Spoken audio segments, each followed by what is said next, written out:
So நம்ம தொடர்ந்து அப்போஸ்தலர் ಪೌಲೋட ನಿರೂಪಣೆಗಳೇ பார்த்துட்டு வந்துட்டு இருக்கோம். ನಾವು ಅಪೊಸ್ತಲರ ಒಂದು ಕೃತ್ಯಗಳನ್ನ ನಾವು ನೋಡಿಕೊಂಡು ಬರ್ತಾ ಇದ್ವಿ. ರೋಮರ್ಗೆ எழுதினாரு, ಅದು ಒಂದು 16 ಅಧಿಕಾರ இருந்துச்சு.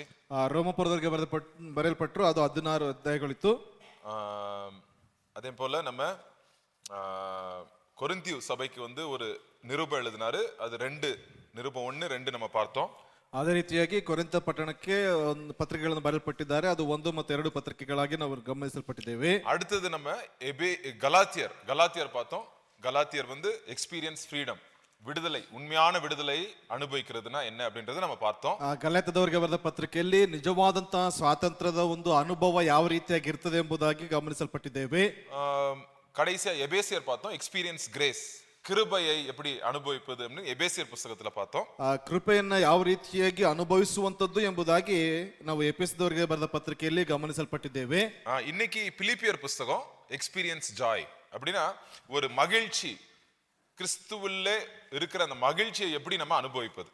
ಇವತ್ತಿಗೆ ಫಿಲಿಪ್ಪಿಯವರಿಗೆ ಬರೆದ ಪತ್ರಿಕೆಯಲ್ಲಿ ಯಾವ ರೀತಿಯಾಗಿ ಕ್ರಿಸ್ತನ ಒಂದು ಸಂತೋಷವನ್ನ ಅನುಭವಿಸುವಂತದ್ದು ಎಂಬುದಾಗಿ. ஸோ கிறிஸ்தவ வாழ்க்கை என்பது ஒரு உறவு, உங்களுக்கு தெரியும்ல, எல்லா ஒரு ரிலேஷன்ஷிப், ஆண்டு கூட நம்மளுக்கு கூட இருக்கிற ஒரு ரிலேஷன்ஷிப். ಅಲ್ಲಿ ಕ್ರಿಸ್ತಿ ದೇವರೊಟ್ಟಿಗಿರ್ತಕ್ಕಂಥ ಒಂದು ಸಂಬಂಧ ಎಂಬುದಾಗಿ. ஸோ இந்த புஸ்தகத்தோடைய பின்னிலையை நான் பார்க்கிறேன். என்னன்னா, பிலிப்பி பட்டணத்துல அவர் வந்து ஊழியத்தை செய்து கொண்டிருக்கும் போது அப்போஸ்தலர் 16வது அதிகாரத்துல அவர் வந்து நல்லா ஊழியம் செஞ்சுட்டு இருக்காங்க, அவர் ஜெயில தூக்கி போட்டுறாங்க, பவுலும் சீலாவையும். ಇದರ ಹಿನ್ನೆಲೆಯನ್ನು ಗಮನಿಸಿದ್ರೆ ಈ ಅಪೊಸ್ತಲ ಕೃತ್ಯಗಳು 16ನೇ ಅಧ್ಯಾಯದಲ್ಲಿ ಪೌಲ ಸೀಲರನ್ನು ಏನ್ ಮಾಡ್ತಾ ಇದ್ದಾರೆ ಅಂತಂದ್ರೆ ಸೆರೆಮನೆಗೆ ಹಾಕ್ತಾ ಇದ್ದಾರೆ. அந்த ஜெயில போட்ட உடனே என்ன ஆயிருது, அங்க அவங்க அடிச்சு ஜெயில போடுறாங்க. 40 வாட்டி முதுகுல எல்லாம் ரத்தம் வருது. ரத்தத்தோட அவங்க பவுல சீலாவை ஜெயில போட்டுறாங்க. சந்தோஷமா அந்த மகிழ்ச்சி பத்தி பேசுறாருல, இந்த மகிழ்ச்சி வந்து அவர் இதயத்துல இருக்கு, மகிழ்ச்சியோட பாட்டு பாடிட்டு இருக்கிறார். ಅಲ್ಲಿ 40 ಚಾಟಿ ಏಟುಗಳ ಮೂಲಕವಾಗಿ ಬೆನ್ನಿಗೆ ಅವರು ಹೊಡೆಯಲ್ಪಟ್ಟ ನಂತರದಲ್ಲೂ ಕೂಡ ಅವರನ್ನ ಸೆರೆಮನೆಗೆ ಹಾಕ್ತಾ ಇದ್ದಾರೆ. ಸೆರೆಮನೆಯಲ್ಲಿ ಇರುವಾಗಲೂ ಸಹ ಸಂತೋಷವುಳ್ಳವರಾಗಿ ಒಂದು ಸಂತೋಷ ಭರಿತವಾಗಿರ್ತಕ್ಕಂಥ ಕಾರ್ಯಗಳನ್ನ ನಾವು ಇಲ್ಲಿ ನೋಡ್ತಾ ಇದ್ದೇವೆ. சரி, அந்த இடத்துல அவங்க சந்தோஷத்தை பார்த்து அந்த அந்த ஜெயிலோட அதிகாரியே வந்து அவங்க குடும்பமா மனம் திரும்புறாங்க. ಆ ಸಂತೋಷವನ್ನ ಗಮನಿಸಿ ಆ ಒಂದು ಸೆರೆಮನೆಯ ಅಧಿಕಾರಿಯೇ ಬಂದು ಏನಪ್ಪಾ ಅಂತಂದ್ರೆ ದೇವರನ್ನ ಅಂಗೀಕರಿಸಿಕೊಳ್ತಾ ಇದ್ದಾರೆ. அடுத்த நாள் வந்து தான் காயத்துக்கு அந்த முதுகுல ரத்தம் இருக்கும்ல, அந்த ரத்தத்துக்கெல்லாம் காயத்துக்கெல்லாம் மருந்து போடுறாங்க. ஞானஸ்தானம் எடுத்ததுக்கு அப்புறம் தான் ಪೌಲು ಸೀಲಾಕು வந்து என்ன பண்றாங்க, காயத்துக்கெல்லாம் மருந்து போடுறாங்க. ತದ ನಂತರದಲ್ಲಿ ಏನಪ್ಪಾ ಅಂತಂದ್ರೆ ಮರುದಿನ ಅವ್ರು ಏನಪ್ಪಾ ಅಂತಂದ್ರೆ ದೀಕ್ಷಾಸ್ಥಾನ ತೆಗೆದುಕೊಂಡ ನಂತರದ ದಿವಸಗಳಲ್ಲಿ ಬಂದು ಅವರ ಗಾಯಗಳಿಗೆ ಎಣ್ಣೆಯನ್ನು ಹಚ್ಚುತ್ತಾ ಇದ್ದಾರೆ. சரி, இந்த சர்ச் வந்து அங்க சர்ச் ஸ்தாபிக்கிறார் அப்போஸ்தலர் பவுல். நிறைய வருஷம் ஆயிருது, கிறிஸ்துக்கு பின்பு AD 62 to 64 அந்த டைம்ல வந்து இந்த புத்தகத்தை எழுதுறார். ಅಲ್ಲಿ ಕ್ರಿಸ್ತ ಶಕ 62 ರಿಂದ 64ರ ಆಸುಪಾಸಿನಲ್ಲಿ ಈ ಒಂದು ಪುಸ್ತಕವನ್ನ ಬರಿತಾ ಇದ್ದಾರೆ. அந்த சர்ச்சை ஸ்தாபிச்சுட்டு அந்த சர்ச்ல இருந்து அவர் போய் அந்த இடத்துல வந்து அவர் இன்னும் கொஞ்சம் ஊழியம் செய்யறாரு. அந்த இடத்துல அவர் அரெஸ்ட் பண்ணிடுறாங்க. ಆ ಸಭೆಯಿಂದ ಹೋಗಿ ಬೇರೆ ಒಂದು ಭಾಗದಲ್ಲಿ ಸೇವೆಯನ್ನು ಮಾಡ್ತಾ ಇದ್ದಾರೆ, ಅಲ್ಲಿ ಇವರನ್ನ ಸೆರೆ ಹಿಡಿತಾ ಇದ್ದಾರೆ. சோ இந்த புத்தகத்தை வந்து அவர் ஜெயில்ல இருந்து எழுதுறாரு. ಈ ಪುಸ್ತಕವನ್ನು ಅವರು ಸೆರೆಮನೆಯಿಂದ ಬರಿತಾ ಇದ್ದಾರೆ. இது வந்து ஃபர்ஸ்ட் டைம் அவர் ஜெயிலுக்கு போனார். ரெண்டாவது வட்டி போன ஜெயிலு வந்து ரொம்ப மோசமான ஜெயிலு, அது வந்து 2 திமோத்தேயு புத்தகம் எல்லாம் அங்கதான் எழுதுறாரு. ಅಲ್ಲಿ ಇದು ಮೊದಲ ಬಾರಿ ಹೋಗಿರ್ತಕ್ಕಂಥದ್ದು, 2ನೇ ಬಾರಿ ಹೋಗಿರ್ತಕ್ಕಂಥದ್ದು ತುಂಬಾ ಕಠೋರವಾಗಿರ್ತಕ್ಕಂಥ ಪರಿಸ್ಥಿತಿ. ಅಲ್ಲಿ 1 ತಿಮೋಥೆ 2 ತಿಮೋಥೆ ಪುಸ್ತಕವನ್ನು ಬರೀತಾರೆ. இங்க வந்து பிலிப்பியர் புத்தகம், இது வந்து ஹவுஸ் அரெஸ்ட்ல இருந்தார். அப்படின்னா ஜெயில்னா எப்படின்னா வீட்டுல இருப்பாரு, ஆனா அவரை வந்து கையில வந்து சங்கிலி கட்டி அவர் வந்து கூட வந்து எப்பவும் ஒரு ರೋಮ ಪೋರ್ ಸೇವಕರು எப்பவும் ಕೂಡ இருப்பாங்க. ಅಲ್ಲಿ ಗೃಹ ಒಂದು ಏನಪ್ಪಾ ಅಂತಂದ್ರೆ ಗೃಹ ಒಂದು ಕಾರ್ಯದಲ್ಲಿ ಅವರನ್ನು ಬಂಧಿಸಲಾಗಿತ್ತು. ಏನಪ್ಪಾ ಅಂತಂದ್ರೆ ಅವರ ಕೈಗೆ ಮತ್ತೆ ಇನ್ನೊಬ್ಬ ಒಂದು ಸೈನಿಕನ ಒಂದು ಕೈಗೆ ಏನಪ್ಪಾ ಅಂತಂದ್ರೆ ಬೇಡಿಗಳನ್ನ ಹಾಕಿ ಅಲ್ಲಿ ಗೃಹ ಬಂದಿಯಾಗಿ ಅವ್ರನ್ನ ಇರಿಸಲ್ಪಟ್ಟಿದ್ರು. சோ இந்த பின்னணியிலே சிறையில இருந்து வந்து இந்த புத்தகத்தை எழுதுறாரு. சந்தோஷத்தை பத்தி, மகிழ்ச்சியை பத்தி எழுதுறாரு. ಈ ಒಂದು ಭಾಗದಲ್ಲಿ, ಈ ಒಂದು ಸಮಯದಲ್ಲಿ, ಸಂದರ್ಭದಲ್ಲಿ ಸಂತೋಷವುಳ್ಳವನಾಗಿ ಈ ಒಂದು ಸಂತೋಷದ ಕುರಿತಾಗಿ ಬರೆಯಲ್ಪಡ್ತಾ ಇದ್ದಾರೆ. இந்த புத்தகத்தை நீங்க பார்க்கும்போது 2 வார்த்தைகள் ரொம்ப ரொம்ப முக்கியமான வார்த்தைகள். 2 வார்த்தைகள் 7 வாட்டி போடப்பட்டிருக்குது கிரேக்க பாஷையில. ಈ ಒಂದು ಭಾಗಗಳಲ್ಲಿ 7 ಬಾರಿ ಆ ಒಂದು ಗ್ರೀಕ್ ಭಾಷೆಯಲ್ಲಿ ಒಂದು ಮಾತು ಬರೆಯಲ್ಪಟ್ಟಿದೆ. 2 ಮಾತುಗಳು. ஒன்னு வந்து ஜாய், மகிழ்ச்சி, வந்து 7 times கைரோ அப்படின்ற வேர்டு 7 வாட்டி போடப்பட்டிருக்குது இந்த புத்தகத்துல. ಈ ಪುಸ್ತಕದಲ್ಲಿ ಕೈರೋ ಎಂಬುದಾಗಿ ಸಂತೋಷ ಭರಿತವಾಗಿ ಅದು 7 ಬಾರಿ ಬರೆಯಲ್ಪಟ್ಟಿದೆ.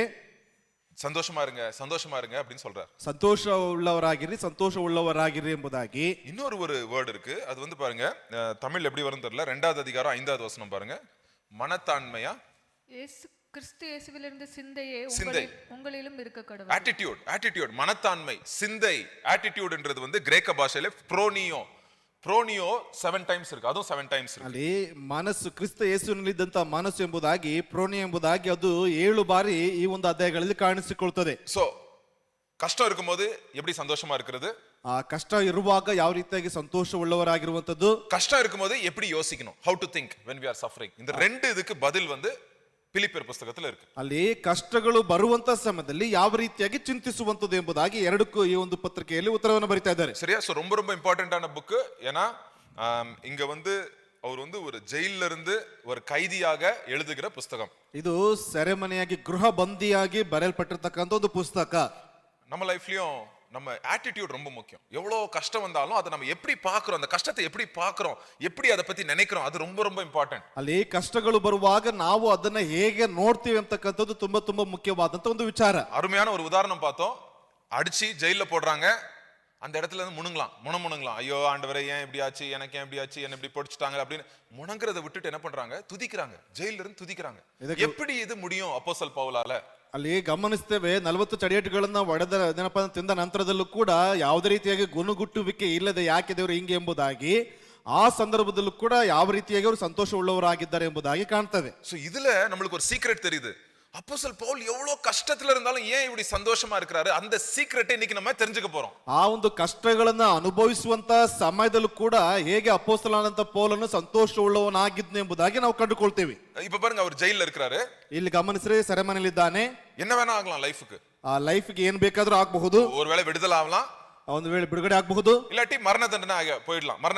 மரண தண்டனைக்கு அவர் தலையை வந்து வெட்டிடலாம். ಇಲ್ಲ ಅಂತಂದ್ರೆ ಮರಣ ದಂಡೆಗೆ ಅವ್ರನ್ನ ಒಪ್ಪಿಸಿಕೊಡಬಹುದು, ತಲೆಯನ್ನು ಕತ್ತರಿಸಬಹುದು. ரெண்டு வேணா நடக்கலாம். 50-50 ಚಾನ್ಸ್ இருக்கு. ಅಲ್ಲಿ 50% ಏನ್ ಬೇಕಾದ್ರೂ ನಡೆಯಬಹುದು. சந்தோஷமா இருக்காரு, ஆனால் ಸಂತೋಷವುಳ್ಳವರಾಗಿದ್ದಾರೆ, மன ரம்யமா இருக்காரு, நிம்மதியா இருக்காரு. ಅಲ್ಲಿ ಮನ ತಾಳ್ಮೆ, ಮನ ರಮ್ಯವಾಗಿ ಕಾಣಿಸಿಕೊಳ್ತಾ ಇದ್ದಾರೆ. இதுல இருந்து நம்ம என்ன கத்துக்க முடியும்? ಇದರಿಂದ ಏನ್ ಕಲ್ತ್ಕೊಳ್ಳೋದಕ್ಕಾಗ್ತದೆ? இதுல இருந்து நம்ம வாழ்க்கையில நம்ம கஷ்டங்களை எப்படி நம்ம சந்திக்கிறோம், எப்படி மனரம்யமா இருக்க முடியும் அப்படின்றத இன்னைக்கு நம்ம பார்க்க போறோம். ಕಷ್ಟಗಳನ್ನ ಯಾವ ರೀತಿಯಾಗಿ ಸಂಧಿಸುವಂತದ್ದು ಮತ್ತೆ ಯಾವ ರೀತಿಯಾಗಿ ಮನ ತಾಳ್ಮೆಯಿಂದ ನಾವು ಇರುವಂತದನ್ನ ಕಲ್ತ್ಕೊಳ್ಬಹುದು. சோ ரெண்டு காரியத்தை நான் சொல்ல போறேன் இன்னைக்கு. 10 பாயிண்டா டிவைட் பண்ணிருக்கேன். ரெண்டு காரியத்தை சொல்லியிருக்கேன். இங்கிலீஷ் சர்வீஸ்ல காலையில கொஞ்சம் எடுத்தேன், ஆனா டைம் ಫುಲ್ கிடைக்கல. ಎರಡು ಕಾರ್ಯಗಳನ್ನ ಏನಪ್ಪಾ ಅಂತಂದ್ರೆ ಶೇಕಡ 10 ಒಂದು ಪಾಯಿಂಟ್ಸ್ ಅನ್ನು ಮಾಡಲ್ಪಟ್ಟಿದ್ದಾರೆ. ಇಂಗ್ಲಿಷ್ ಆರಾಧನೆಯಲ್ಲಿ ಸ್ವಲ್ಪ ತೆಗೆದುಕೊಂಡೆ, ಆದ್ರೆ ಕಂಪ್ಲೀಟ್ ಮಾಡೋದಕ್ಕಾಗ್ಲಿಲ್ಲ. சரி, ஃபர்ஸ்ட் இந்த மாதிரி மைண்ட் இருக்கணும் பிரதர், சந்தோஷமா இருங்க, மகிழ்ச்சியா இருங்க அப்படின்னு நான் ஃபர்ஸ்ட் சொல்ல மாட்டேன். ಮೊದಲೇ ಈ ರೀತಿಯಾಗಿ ಇರಬೇಕು, ಸಂತೋಷ ಉಳ್ಳವರಾಗಿರಿ ಎಂಬುದಾಗಿ ನಾನು ಹೇಳುವುದಿಲ್ಲ. ஏன்னா யார்கிட்டயோ போயிட்டு நீங்க சந்தோஷமா இருங்க, திருப்தியா இருங்க அப்படின்னு சொன்னா அவங்க சரி பிரதர் எனக்கு திருப்தியா இருக்க முடியல, எனக்கு பத்த மாட்டேங்குது, எனக்கு திருப்தி இல்ல அப்படின்னு தான் ಮನಸ್ಸು நம்மளுக்கு நிறைய ವಾಟಿ வரும். ನೀವು ಸಂತೋಷವುಳ್ಳವರಾಗಿ ತೃಪ್ತಿಯಾಗಿರಿ ಎಂಬುದಾಗಿ ಹೇಳಿದ್ರೆ, ಹೌದು ಬ್ರದರ್ ನನಗೆ ಇಷ್ಟೆಲ್ಲ ಕಷ್ಟ ಇದೆ, ಇದೇ ರೀತಿಯಾಗಿ ಇರೋದಕ್ಕೆ ಆಗುದಿಲ್ಲ ಎಂಬುದಾಗಿ ಅವ್ರು ಅಂದ್ಕೊಳ್ತಾರೆ. சோ ஆனா அந்த சீக்ரெட் வந்து நம்ம பிலிப்பியர் புத்தகத்தை போறோம், எப்படி நம்ம சந்தோஷமா இருக்க முடியும், எப்படி திருப்தியோட இருக்க முடியும்ன்றதை நம்ம நமக்கு பார்க்க போறோம். ಅದೇ ಇಲ್ಲಿ ಒಂದು ಪತ್ರಿಕೆ ಮೂಲಕವಾಗಿ ಹೇಗೆ ಸಂತೋಷವುಳ್ಳವರಾಗಿರುವಂತದ್ದು, ಹೇಗೆ ತೃಪ್ತಿಕರವಾಗಿ ಜೀವಿಸುವಂತದ್ದು ಎಂಬುದಾಗಿ. சோ ஃபர்ஸ்ட் இருதயம் கரெக்டா இருந்துச்சுன்னா, இருதயத்துல கரெக்டான காரியங்களை நம்ம நம்புறோம்னா நம்ம மனசும் ஆட்டோமேட்டிக்கா என்ன ஆயிரும், இருதயம் எங்க போதோ மனசு அதை ஃபாலೋ பண்ணும். ಅಲ್ಲಿ ಹೃದಯ ಸರಿಯಾಗಿರುವಂತ ಸಂದರ್ಭದಲ್ಲಿ ಹೃದಯ ಎಲ್ಲಿ ಹೋಗ್ತದೆ, ಅದೇ ರೀತಿ ಸಂದರ್ಭದಲ್ಲಿ ಮನಸ್ಸು ಕೂಡ ಒಂದು ಕಾರ್ಯಗಳು ನಡೆಯಲ್ಪಡ್ತದೆ. மனசை பார்த்து மனசே நீ சந்தோஷமா இரு, மனசே நீ திருப்தியா இரு அப்படின்னு சொன்னா மனசு வந்து அது கேட்காதுங்க. இன்னைக்கு கேட்கும், நல்லா இருக்கும் மெசேஜ் கேட்கற வரைக்கும், நாளைக்கு போன உடனே திருப்பி மனசு என்ன ஆயிடும், குரங்கு மாதிரி வேற ಕಾರ್ಯத்துல போய் ಕವಲೆಪಟ್ಟರು. ಅಲ್ಲಿ ಮನಸ್ಸಿನ ಸರಿಯಾಗಿರು, ಚೆನ್ನಾಗಿರು ಎಂಬುದಾಗಿ ಹೇಳಿದ್ರೆ ಇವತ್ತಿಗೆ ಇದ್ದಂತ ಮನಸ್ಸು ನಾಳೆಗಿರುವುದಿಲ್ಲ. ಏನಪ್ಪಾ ಅಂತಂದ್ರೆ ಒಂದು ಕೋತಿ ರೀತಿಯಲ್ಲಿ ಮರದಿಂದ ಮರಕ್ಕೆ ಜಿಗುವಂತ ರೀತಿಯಲ್ಲಿ ಅದು ಬದಲಾಗ್ತಾನೆ ಇರ್ತದೆ. ஆனா ஆண்டவருடைய வார்த்தை எங்க பேசுது, நம்ம மனசுக்கு பேசுதா, நம்ம இதயத்துக்கு பேசுதா? ಆದ್ರೆ ದೇವರ ವಾಕ್ಯ ನಮ್ಮ ಮನಸ್ಸಿಗೆ ಮಾತನಾಡ್ತದ ಅಥವಾ ನಮ್ಮ ಹೃದಯಕ್ಕೆ ಮಾತನಾಡ್ತಾ ಇದೆಯಾ? எங்க பேசுது, ಎಲ್ಲಿ ಮಾತನಾಡ್ತಾ ಇದೆ? இது சேஞ்ச் ஆச்சுன்னா ஆட்டோமேட்டிக்கா இது என்ன ஆயிடும், அதை ஃபாலோ பண்ணும், மனசும் இதயத்தை ஃபாலோ பண்ணும். ಅಲ್ಲಿ ಹೃದಯ ಬದಲಾಯಿತು ಅಂತಂದ್ರೆ ಆಟೋಮೆಟಿಕ್ ಆಗಿ ಮನಸ್ಸು ಕೂಡ ಬದಲಾಗಲ್ಪಡ್ತದೆ. ಫಸ್ಟ್ 5 ಪಾಯಿಂಟ್ ಹೃದಯಕ್ಕೆ, ಮೊದಲ 5 ಅಂಶಗಳು ಹೃದಯಕ್ಕೆ, அப்புறம் மனசுக்கு லாஸ்ட்ல ஃபர்ஸ்ட் 5 பாயிண்ட் பேசுவோம். ಅದಾದ ನಂತರದಲ್ಲಿ ಮನಸ್ಸಿಗೆ 5 ಅಂಶಗಳನ್ನ ನಾವು ಧ್ಯಾನಿಸೋಣ. ரொம்ப குழப்பறீங்க, மெசேஜ் ಸ್ಟಾರ್ಟ್ பண்ணுங்க.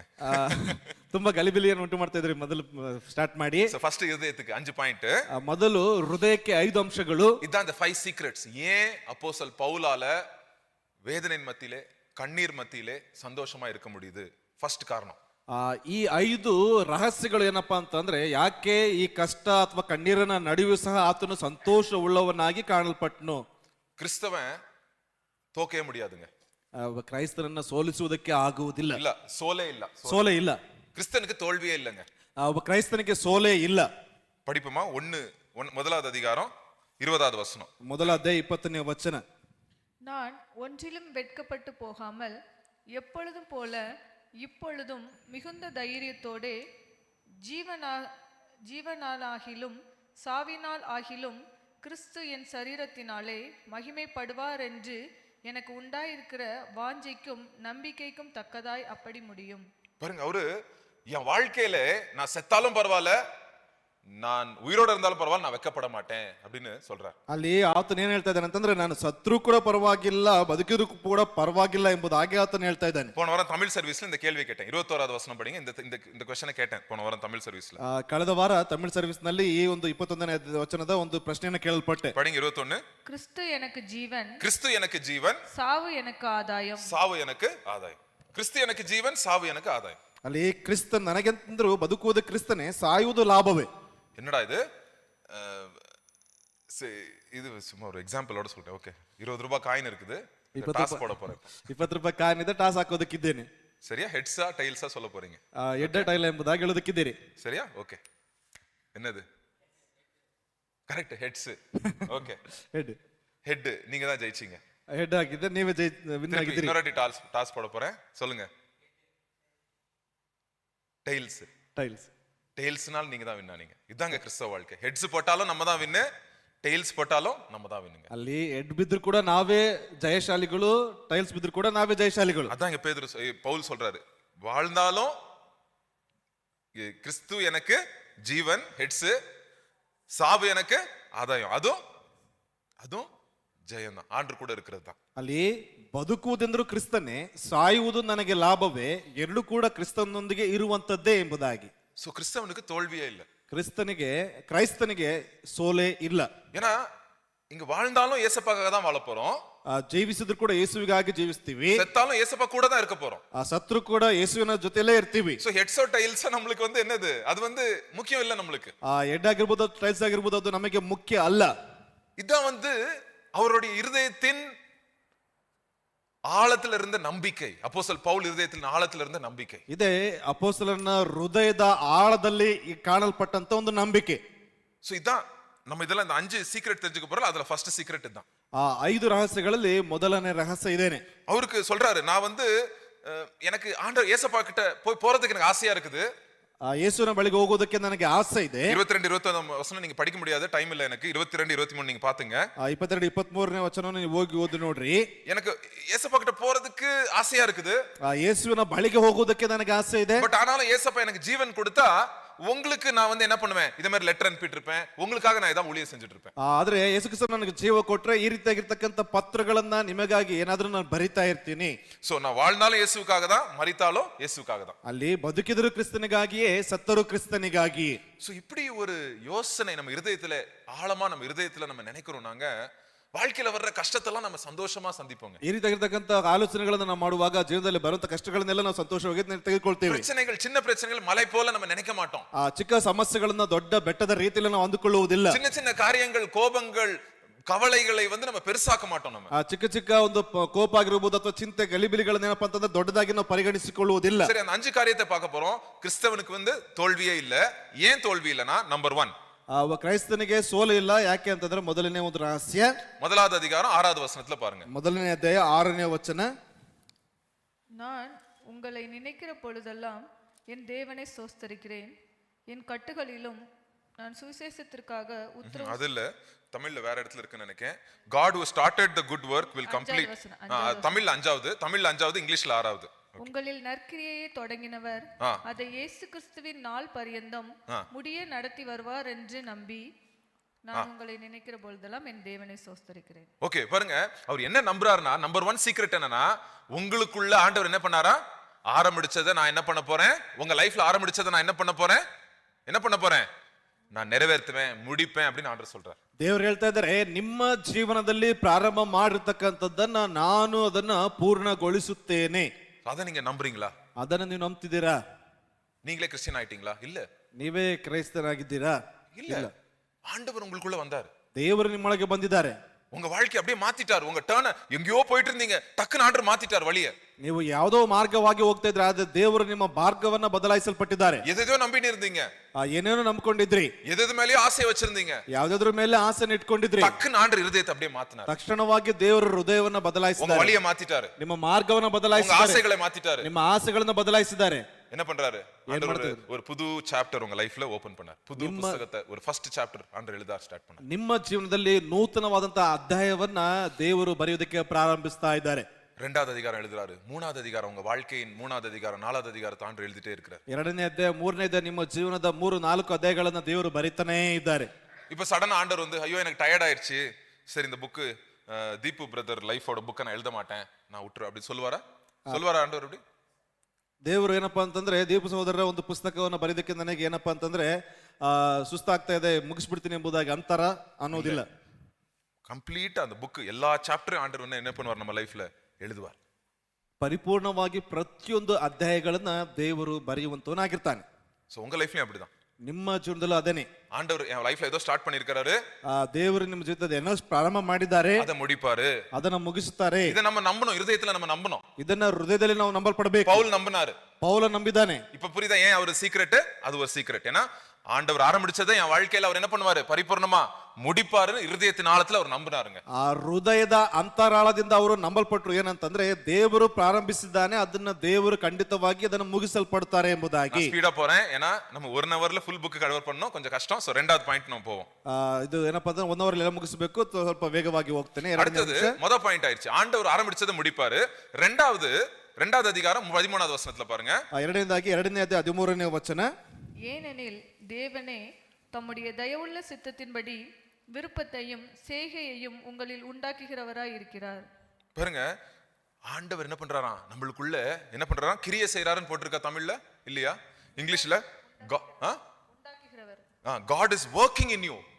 ஆண்டவர் ஆக்டிவா உங்களுக்குள்ள கிரியை செய்து கொண்டிருக்கிறார் அப்படின்னு வசனம் சொல்லுது. ದೇವರು ನಿಮ್ಮೊಳಗೆ ಆತನ ಏನ್ ಮಾಡ್ತಾ ಇದ್ದಾನೆ ಅಂತಂದ್ರೆ ಕಾರ್ಯವನ್ನ ಮಾಡುತ್ತಾ ಇದ್ದಾನೆ ಎಂಬುದಾಗಿ. ஆசையும் கொடுக்கிறார் ஆண்டவர், ಆಸೆಯನ್ನು ಕೊಡ್ತಾ ಇದ್ದಾನೆ, ஆசைக்கு தேவையான கிரியையும் ஆண்டவர் கொடுக்கிறார், ಆಸೆಗೆ ಬೇಕಾಗಿರ್ತಕ್ಕಂಥ ಕ್ರಿಯೆಯನ್ನು ಕೂಡ ಕೊಡ್ತಾ ಇದ್ದಾರೆ. சும்மா ஒரு உதாரணம் சொல்றேன். ಉದಾಹರಣೆಗೆ ಹೇಳ್ತಾ ಇದ್ದೀನಿ. சண்டே காலையில ಆಸೆ வருதா, ಚರ್ಚಿಗೆ போகணும்னு ಆಸೆ வருதா? ಭಾನುವಾರ ಮುಂಜಾನೆ ಸಭೆಗೆ ಹೋಗ್ಬೇಕೆಂಬುದಾಗಿ ಆಸೆ ಬರ್ತದ? ಆಸೆ வருது, உடனே போய் ரெடி ஆகுமா? ಆಸೆ ಬಂದಾಗ ತಕ್ಷಣವಾಗಿ ಹೋಗಿ ಸಿದ್ಧವಾಗ್ತೀವ. சோ ஆசையும் வருது இருதயத்துல, ரெடியாகி என்ன சர்ச்சுக்கும் நம்ம வந்துடுறோம். ಆಸೆ ಆಗ್ತದೆ, ಅದೇ ರೀತಿಯಾಗಿ ಸಿದ್ಧವಾಗಿ ಸಭೆಗೆ ಬರ್ತೀವಿ. காலையில எழும்பின உடனே சில டைம் என்ன ஆகுது, ஆசை வருது பைபிள் படிக்கணும்னு, அப்படி பைபிளும் போய் படிக்கிறோம் நம்ம. ಅಲ್ಲಿ ಮುಂಜಾನೆ ಎದ್ದೇಳ್ತೀವಿ, ಓದ್ಬೇಕೆಂಬುದಾಗಿ ಆಸೆ ಬರ್ತದೆ, ಬೈಬಲ್ ಅನ್ನ ಓದ್ತೀವಿ. சரி, இதெல்லாம் யார் செய்யறா? ಇದನ್ನೆಲ್ಲ ಯಾರು ಮಾಡ್ತಾರೆ? வசனம் என்ன சொல்லுது? God is working. God is working. உங்க இருதயத்திலே ஆண்டவர் கிரியை செய்து கொண்டிருக்கிறார். ದೇವರು ನಿಮ್ಮ ಹೃದಯದಲ್ಲಿ ಕ್ರಿಯೆಯನ್ನ ಮಾಡ್ತಾ ಇದ್ದಾರೆ. நீங்க ஆண்டவருக்காக ஏதாவது செய்யணும்னா ரொம்ப நன்றி சொல்லணும். ஆண்டவரே, என் இருதயத்துல இந்த ஆசையை போட்டீங்களே அதுக்காக நன்றி. நீங்க கிரியை செய்றீங்களே அதுக்காக நன்றி, ஆண்டவருக்கு நன்றி சொல்லணும். ದೇವರಿಗೆ ಕೃತಜ್ಞತೆಯನ್ನು ಸಲ್ಲಿಸಬೇಕು. ಈ ಒಂದು ಆಸೆಯನ್ನ ನನ್ನ ಹೃದಯದಲ್ಲಿ ಉಳಿಸಲ್ಪಟ್ಟಿದ್ರೆ, ಮಾತ್ರವಲ್ಲದೆ ಈ ಒಂದು ಹೃದಯದ ಆಸೆಯನ್ನ ನೀವು ಕ್ರಿಯೆ ರೂಪದಲ್ಲಿ ಸಿದ್ಧಪಡಿಸ್ತಾ ಇದ್ದೀರಿ ಎಂಬುದಾಗಿ. சோ அந்த விருப்பத்தையும் ஆண்டவர் கொடுக்கிறாரு, அதை பண்றதுக்கு தேவையான ಆಕ್ಷನ್ಸ್ ಆಂಡರ್ ಕೊಡ್ತಾರೆ. ಆ ಒಂದು ಆಸೆಯನ್ನು ಕೊಡ್ತಾ ಇದ್ದಾರೆ, ಆ ಆಸೆಯನ್ನ ಪೂರೈಸುವಂತ ಒಂದು ಕಾರ್ಯವನ್ನು ಕೂಡ ದೇವರು ಕೊಡ್ತಾ ಇದ್ದಾರೆ. ಇದ ரெண்டாவது ಸೀಕ್ರೆಟ್. ಇದೇ ಎರಡನೇ ಒಂದು ಸೀಕ್ರೆಟ್. ಮೂರನೇ ಸೀಕ್ರೆಟ್ ಏನದು? ಮೂರನೇ ಒಂದು ರಹಸ್ಯ ಏನು? 3வது அதிகாரம் 20வது வசனம். 3ನೇ ಅಧ್ಯಾಯ 20ನೇ ವಚನ. நம்முடைய குடியிருப்போ பரலோகத்தில் இருக்கிறது, அங்கே இருந்து கர்த்தராய் இருக்கிற இயேசு கிறிஸ்து என்னும் இரட்சகர் வர எதிர்பார்த்து கொண்டிருக்கிறோம். நம்மளுடைய குடியிருப்பு அப்படின்னா என்ன? நம்ம வீடு எங்க இருக்குதாங்க? நம்மளுடைய குடியிருப்பு எங்க இருக்குதா? நம்மளோட வீடு my citizenship is in Heaven அப்படின்னு போடுது. ಅಲ್ಲಿ ನನ್ನ ನಿಜವಾದಂತ ಗುಡಾರ ಪರಲೋಕದಲ್ಲಿ ಉಂಟು ಎಂಬುದಾಗಿ. இன்னைக்கு உலகமே ரொம்ப ஸ்ட்ரெஸ்ல இருக்குங்க. ಆ ಲೋಕವೇ ಏನಪ್ಪಾ ಅಂತಂದ್ರೆ ಬಹಳ ಮನೋವ್ಯಥೆಗೆ ಒಳಗಾಗಿದೆ. எல்லாருக்கும் ஒரு கோல், அது ஏதாவது சாதிச்சிடணும், சாகிறதுக்குள்ள நான் இது பண்ணிரணும் பிரதர், இது பண்ணிரணும் பிரதர் அப்படின்னு அப்படியே தலையை பிச்சுக்கிட்டு அப்படியே ஓடுறாங்க நிறைய பேர். ನಾನು ಸಾಯುವುದಕ್ಕಿಂತ ಮುಂಚಿತವಾಗಿ ಇದನ್ನ ನಾನು ಮಾಡಬೇಕು, ಈ ರೀತಿಯಾಗಿ ನಡೆಸಬೇಕೆಂಬುದಾಗಿ ಏನೋ ಯೋಚನೆ ಮಾಡ್ತಾರೆ. பிரதர், நான் இது செய்யலனா என் வாழ்க்கையில ಅರ್ಥமே போயிடுச்சு பிரதர் அப்படின்னு சொல்லுவாங்க. ಬ್ರದರ್, ಇದನ್ನ ಮಾಡಲಿಲ್ಲ ಅಂತಂದ್ರೆ ನನ್ನ ಜೀವಿತದ ಅರ್ಥನೇ ಹೋಯ್ತು ಬ್ರದರ್ ಎಂಬುದಾಗಿ. அவங்களோட யோசனை என்ன? ಅವರ ಯೋಚನೆ ಎಲ್ಲ ಏನು? எது அவங்களோட எண்டிங்? அவங்க எண்ட் என்னது? ಅವರ ಅಂತ್ಯ ಯಾವುದು? மரணம் தான் அவங்க எண்ட். ಮರಣವೇ ಅವರ ಅಂತ್ಯ. சோ அதனால என்ன பண்றாங்க? அவங்க போராடிட்டே இருக்காங்க. ஏன்னா இதோ சாவறதுக்குள்ள இதெல்லாம் முடிச்சு பண்ணிரணும் அப்படின்னு இருக்காங்க. ಅದು ಸಾಯುವುದಕ್ಕಿಂತ ಮುಂಚಿತವಾಗಿ ಇದನ್ನೆಲ್ಲ ಮಾಡಬೇಕು, ಏನೋ ಮಾಡಬೇಕು ಎಂಬುದಾಗಿ. ஆனா கிறிஸ்தவனுக்கு என்னது? ಆದ್ರೆ ಒಬ್ಬ ಕ್ರೈಸ್ತನಿಗೆ ಏನದು? அவன் வந்து என்னது? அவன் வந்து அவனுடைய குடியிருப்பு எங்கது? ಪರಲೋಕಂಗೆ. ಆತನ ನಿಜವಾದಂತ ಪರಲೋಕವೇ ಆತನ ನಿಜವಾದಂತ ನಿವಾಸ ಸ್ಥಾನ. உதாரணம் சொல்றேன், இங்க ஒரு நிமிஷம். இது என்னது? இது என்னது? ಇದೇನಿದು? பாஸ்போர்ட். ಪಾಸ್ಪೋರ್ಟ್. இந்த பாஸ்போர்ட் இருந்துச்சுன்னா உள்ள ஃபர்ஸ்ட் பேஜ்ல என்ன போட்டிருக்கோம்? ಪಾಸ್ಪೋರ್ಟ್ ಮೊದಲ ಒಂದು ಭಾಗದಲ್ಲಿ ಏನಿದೆ? எந்த தேச நேஷனாலிட்டி, எந்த நேஷனாலிட்டி? ನಾನು ಇಂಡಿಯಾ. ಯಾವ ದೇಶದ ಪೌರತ್ವವನ್ನು ಹೊಂದಿದ್ದಾರೆ ಇವರು? ಇಂಡಿಯಾ. ಭಾರತೀಯರು. ಭಾರತ ಇಂಡಿಯಾவோட குடிமகன் நான், சிட்டிசன் ஆஃப் இந்தியா. கரெக்ட் தானே? ಭಾರತದ ನಾಗರಿಕ. சோ இந்த சிட்டிசன்ஷிப்க்கு இந்த ஒரு ஆதாரம், இது ஆதார் கார்டு இதெல்லாம் இருந்துச்சுன்னா நான் இந்தியன் சிட்டிசன் அப்படின்னு சொல்லலாம். ಇದಕ್ಕೆ ಆಧಾರ್ ಕಾರ್ಡ್ ಆಗಿರ್ಬೋದು, ಇದು ಇತರ ಗುರುತುಗಳು ಇದ್ದರೆ ನಾನು ಭಾರತದ ನಾಗರಿಕ ಎಂಬುದಾಗಿ ಹೇಳಬಹುದು. சோ இது நம்ம உலகத்துல பிறக்கிறோம்ல, தாயின் கருவில நம்ம பிறக்கும் போது ஆண்டவர் வந்து என்ன பண்றாரு, நம்மளுக்கு ஒரு நேஷன், ஒரு நாட்டோட சிட்டிசன்ஷிப் நம்மளுக்கு கொடுக்கிறார் ஆண்டவர். ಅಲ್ಲಿ ತಾಯಿಯ ಗರ್ಭದಲ್ಲಿ ನಾವು ಜನಿಸಲ್ಪಡುವಂತ ಸಮಯದಲ್ಲಿ ಆ ದೇಶದ ಒಂದು ಪೌರತ್ವವನ್ನ ದೇವರು ನಮಗೆ ಕೊಡ್ತಾ ಇದ್ದಾರೆ. மறுபடியும் ஆவியிலே நம்ம என்னது மறுபடியும் நம்ம ஜனிக்கும் போது, ஆவியிலே நம்ம பிறக்கும் போது, ஆண்டுக்குள்ள வரும்போது இன்னொரு பாஸ்போர்ட் கிடைக்குது நம்மளுக்கு. ಕರೆಕ್ಟಾ? ನಾವು ಆತ್ಮಿಕವಾಗಿ ಮರು ರೂಪಾಂತರ ಹೊಂದುವಂತ ಸಮಯದಲ್ಲಿ ಇನ್ನೊಂದು ಪೌರತ್ವ ನಮಗೆ ಸಿಗ್ತದೆ. ಕರೆಕ್ಟ್ ಅಲ್ವಾ? சோ எல்லாட்டி ரெண்டு பாஸ்போர்ட் இருக்கா? ಎಲ್ಲರ ಬಳಿಯಲ್ಲಿ 2 ಪಾಸ್ಪೋರ್ಟ್ ಇದೆ ಅಲ್ವಾ? ரெண்டு ஆதார் கார்டு இருக்கா எல்லார்ட்டையும்? ಎಲ್ಲರ ಬಳಿಯಲ್ಲಿ 2 ಆಧಾರ್ ಕಾರ್ಡ್ ಇದೆ. இருக்குல்ல எல்லார்ட்டையும்? ಎಲ್ಲರಲ್ಲಿ இந்தியா கவர்மெண்ட் காரங்க கொடுத்தது, ಒಂದು ಭಾರತ ಸರ್ಕಾರದವರು ಕೊಟ್ಟಿರ್ತಕ್ಕಂಥದ್ದು, ಇನ್ನು ಪರಲೋಕ ಸರ್ಕಾರದಿಂದ ಇನ್ನೊಂದು ಐಡಿ ಕಾರ್ಡ್. ಕರೆಕ್ಟ್? ಇನ್ನೊಂದು ಪಾಸ್ಪೋರ್ಟ್ ಒಂದು ಪರಲೋಕ ಸರ್ಕಾರದ್ದು. ಇನ್ನೊಂದು ಪಾಸ್ಪೋರ್ಟ್ ಏನಪ್ಪಾ ಅಂತಂದ್ರೆ ಪರಲೋಕ ಸರ್ಕಾರದಿಂದ ನಮಗೆ ಕೊಟ್ಟಿರ್ತಕ್ಕಂಥದ್ದು. ಅದು ಹಿಂಗ இருக்குது, ಅದು ಹೃದಯದಲ್ಲಿದೆ. இதுதான் வந்து அப்போஸ்தலன் பவுல் இதயத்துல இருக்கு. ಅದೇ ಅಪೊಸ್ತಲ ಪೌಲನ ಹೃದಯದಲ್ಲಿದೆ. நம்மளோட குடியிருப்போ பரலோகத்துல ಉಂಟು. ನಮ್ಮ ನಿಜವಾದಂತ ಪೌರತ್ವ ಪರಲೋಕದಲ್ಲಿ ಉಂಟು. ಕಾತುಕೊಂಡೇ இருக்கிறோம், ஆண்டவர்ட்ட எப்ப நம்ம போறோம் அப்படின்னு காத்துக்கொண்டே இருக்கிறோம். ಅಲ್ಲಿ ಕಾಯ್ತಾನೆ ಇದ್ದೇವೆ ಯಾವಾಗ ಹೋಗ್ತೀವಿ ಎಂಬುದಾಗಿ. ஆண்டவர் என்ன பண்ணுவார்? 21வது வசனத்துல அங்க நம்ம ஆண்டவர்ட்ட போன உடனே நம்மளுக்கு ஒரு புது சரீரத்தை ஆண்டவர் கொடுப்பாராம் நம்மளுக்கு. ಅಲ್ಲಿ ಹೋದ ನಂತರದಲ್ಲಿ ನೂತನ ಶರೀರವನ್ನ ದೇವರು ನಮಗೆ ಕೊಡ್ತಾರೆ. இந்த சரீரம் ಫುಲ್ ಡ್ಯಾಮೇಜ್ ಆಗಿರೋ சரீரம்.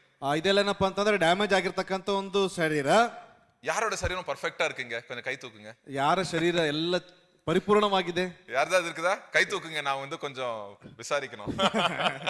எல்லாருலயும் சரீரத்துல என்ன இருக்குது? கொஞ்சம் ஓட்ட உடசல் அப்படி ஏதோ ஒண்ணு இருக்குது. ಎಲ್ಲಾ ಶರೀರದಲ್ಲೂ ಕೂಡ ಏನಾದ್ರೂ ಒಂದು ನ್ಯೂನ್ಯತೆಗಳು ಕಾಡ್ತಾನೆ ಇರ್ತದೆ. ஆனா அங்க ஆண்டவர் என்ன சொல்றாரு? பரலோகத்துக்கு போன உடனே இந்த சரீரத்தை எடுத்து ஆண்டவர் என்ன பண்ணுவாரா? ಗ್ಲೋರಿಯಸ್ ಬಾಡಿ, ஒரு தெய்வீகமான ஒரு சரீரத்தை தேவன் நம்மளுக்கு கொடுப்பார். ಅಲ್ಲಿ ಹೋದ ನಂತರದಲ್ಲಿ ದೇವರು ಏನ್ ಮಾಡ್ತಾರೆ ಅಂತಂದ್ರೆ ನಮ್ಮನ್ನ ಏನಪ್ಪಾ ಅಂತಂದ್ರೆ ನಮ್ಮ ದೇಹವನ್ನು ರೂಪಾಂತರ ಪಡಿಸಿ ದೈವಿಕವಾದಂತ ದೇಹವನ್ನ ದೇವರು ಕೊಡುವಂತವನಾಗಿರ್ತಾನೆ. ஒரு கிறிஸ்தவனுக்கு இதான் அடையாளங்க. ಒಬ್ಬ ಕ್ರೈಸ್ತನಿಗೆ ಇದೆ ಒಂದು ಗುರುತು. பரலோகம் தான் என் பேச்சு, பரிசுத்தம் தான் என் ಮೂಚಿ அப்படின்னு பாடுவார். ಅಲ್ಲಿ ಹಾಡನ್ನ ಹೇಳ್ತಾರೆ, ಪರಲೋಕವೇ ನನ್ನ ಮಾತು, ಪರಿಶುದ್ಧತೆ ನನ್ನ ಹಾಡು ಎಂಬುದಾಗಿ. சோ பவுலோட நோக்கம் எல்லாம் என்னது? பரலோகம். எப்போ ஆண்டவர் நம்ம இங்க உலகத்துல நான் வந்து ಇಂಡಿಯನ್ ಸಿಟಿಸನ್ தான், பட் ஆனாலும் ಹೆವೆನ್ಲಿ ಸಿಟಿಸನ್, ಹೆವೆನ್ ಸಿಟಿಸನ್ ரெண்டும் நம்ம. ಅಲ್ಲಿ ಭಾರತೀಯ ಒಂದು ಪೌರತ್ವ ಆಗಿದ್ರು ಕೂಡ ನಾವು ಏನಪ್ಪಾ ಅಂತಂದ್ರೆ ಪರಲೋಕ ನಿವಾಸಿಗಳು ಎಂಬುದಾಗಿ. ஆனா சில ஜனங்க அப்படி இருக்க மாட்டாங்களாம். ಆದ್ರೆ ಕೆಲವು ಜನರು ಆ ರೀತಿಯಾಗಿ ಇರುವುದಿಲ್ಲ. அவங்க லைஃப் வந்து இதான். எப்படி இருக்குமா அவங்க லைஃப் பாருங்க, 19வது வசனம். ಅವರ ಜೀವನ ಹೆಂಗಿರ್ತದೆ? 19ನೇ ವಚನ. அவர்களுடைய முடிவு அழிவு, அவருடைய தேவன் வயிறு தான் அவங்க சாமி. ಅವರ ದೇವರೇ ಹೊಟ್ಟೆ ಎಂಬುದಾಗಿ. அவர்களுடைய மகிமை அவர்களுடைய லட்சையே அப்படின்னா அவமானம். ஓகே. அவர்கள் பூமிக்கு அடுத்தவைகளை சிந்திக்கிறார்கள். எதை பத்தி யோசிக்கிறாங்க? எப்பமோ பூமிக்கு அடுத்தபடுத்தி தான் யோசிக்கிறாங்க. நம்ம இங்க கிறிஸ்தவன் பரலோகத்தை பத்தி யோசிக்கிறான். வயிறு தான் என் கடவுள்ன்றவன் என்ன பண்றான்? எதை பத்தி யோசிக்கிறான்? ಭೂಮಿಯೇ ಯೋಚಿಸ್ತಿட்டு இருக்கிறான். ಕ್ರೈಸ್ತರಾಗಿರ್ತಕ್ಕಂಥವ್ರು ಪರಲೋಕವೇ ನನ್ನ ನಿವಾಸ ಸ್ಥಾನ ಎಂಬುದಾಗಿ ಅಂದ್ಕೊಳ್ತಾರೆ. ಆದ್ರೆ ಏನಪ್ಪಾ ಅಂತಂದ್ರೆ ಲೌಕಿಕವಾಗಿರ್ತಕ್ಕಂಥ ಹೊಟ್ಟೆಯ ಅವರ ದೇವರು ಅವನೇನ್ ಮಾಡ್ತಾನೆ ಅಂತಂದ್ರೆ ಪ್ರಾಪಂಚಿಕವಾಗಿರ್ತಕ್ಕಂಥ ಕಾರ್ಯಗಳ ಮೇಲೆ ಮನಸ್ಸಿಡ್ತಾನೆ. அவனுக்கு பூமி வந்து ஒரு பிரயாண ஸ்தலம், பிரயாணம் பண்ணிட்டு இருக்கணும் பூமி இல்லாம. ஏன்னா ಫೈನಲ್ வீடு வந்து ಪರಲೋಕத்துக்கு போய் நம்ம சேர போறோம். ಅಲ್ಲಿ ಅವ್ರು ಏನಪ್ಪಾ ಅಂತಂದ್ರೆ ಈ ಒಂದು ಭೂಮಿಯಲ್ಲಿ ಆತನ ಭೂ ಯಾತ್ರೆಯನ್ನ ಮಾಡ್ತಾ ಇದ್ದಾನೆ. ಯಾಕೆಂತಂದ್ರೆ ಪರಲೋಕವನ್ನು ಹೋಗಿ ಸೇರ್ಬೇಕೆಂಬುದೇ ಆತನ ಒಂದು ಆಸೆ. சரி, 3 சீக்ரெட் பார்த்தோம், இன்னும் 2 இருக்கு. 3 ಸೀಕ್ರೆಟ್ ನೋಡಿದೀವಿ, ಇನ್ನೊಂದಿದೆ. ஒன்னு என்னது? ஆண்டவர் ஆரம்பிச்சதை என் லைஃப்ல முடிப்பாரு. ಮೊದಲನೇದಾಗಿ ಪ್ರಾರಂಭ ಮಾಡಿರ್ತಕ್ಕಂಥದ್ದನ್ನ ದೇವರು ಅದನ್ನ ಪೂರೈಸ್ತಾನೆ. ಎರಡನೇದಾಗಿ தேவன் என் வாழ்க்கையில எனக்கு விருப்பம் மாத்திரமல்ல, செயலையும் பண்றதுக்கு என்ன பண்றாரு? எனக்கு எனர்ಜಿ கொடுக்கிறாரு, சக்தி கொடுக்கிறாரு. ಅಲ್ಲಿ ಕೇವಲ ಆಸೆ ಮಾತ್ರವಲ್ಲ, ಆ ಆಸೆಯನ್ನು ಪೂರೈಸುವುದಕ್ಕೆ ಕ್ರಿಯೆಯನ್ನು ಕೂಡ ಒಂದು ಶಕ್ತಿಯನ್ನು ದೇವರು ಕೊಡ್ತಾನೆ. அடுத்தது ஆண்டவர் என்ன பண்றாரு? நம்மளுக்கு இருதயத்துல நீ வந்து ஏன் பாஸ்போர்ட் வச்சிருக்கிற, நீ பரலோகத்தின் குடிமகன் அப்படின்னு வந்து ஆண்டவர் எப்ப பண்றாரு, நம்மள நினைவூட்டுறாரு. ஃபோக்கஸ் எல்லாம் பரலோகத்தின் மேல நம்மளுக்கு இருக்கு. ಅಲ್ಲಿ ಯಾವಾಗ ನಮ್ಮ ಫೋಕಸ್ ಎಲ್ಲ ಪರಲೋಕದ ಮೇಲೆ ಇರ್ತದೋ ಆಗ ಹೃದಯದಲ್ಲಿ ನೆನಪು ಮಾಡ್ತಾರೆ ಏನಪ್ಪಾ ಅಂತಂದ್ರೆ ನೀನು ಪರಲೋಕದ ನಿವಾಸಿ, ಪರಲೋಕದ ಪೌರತ್ವವನ್ನು ಹೊಂದಿದ್ದಿ. சோ 3 எல்லாருக்கும் உண்டு. இது 4வது காரியம் பார்க்க போறோம். ಆ ನಾಲ್ಕನೇದಾಗಿ ಗಮನಿಸೋಣ.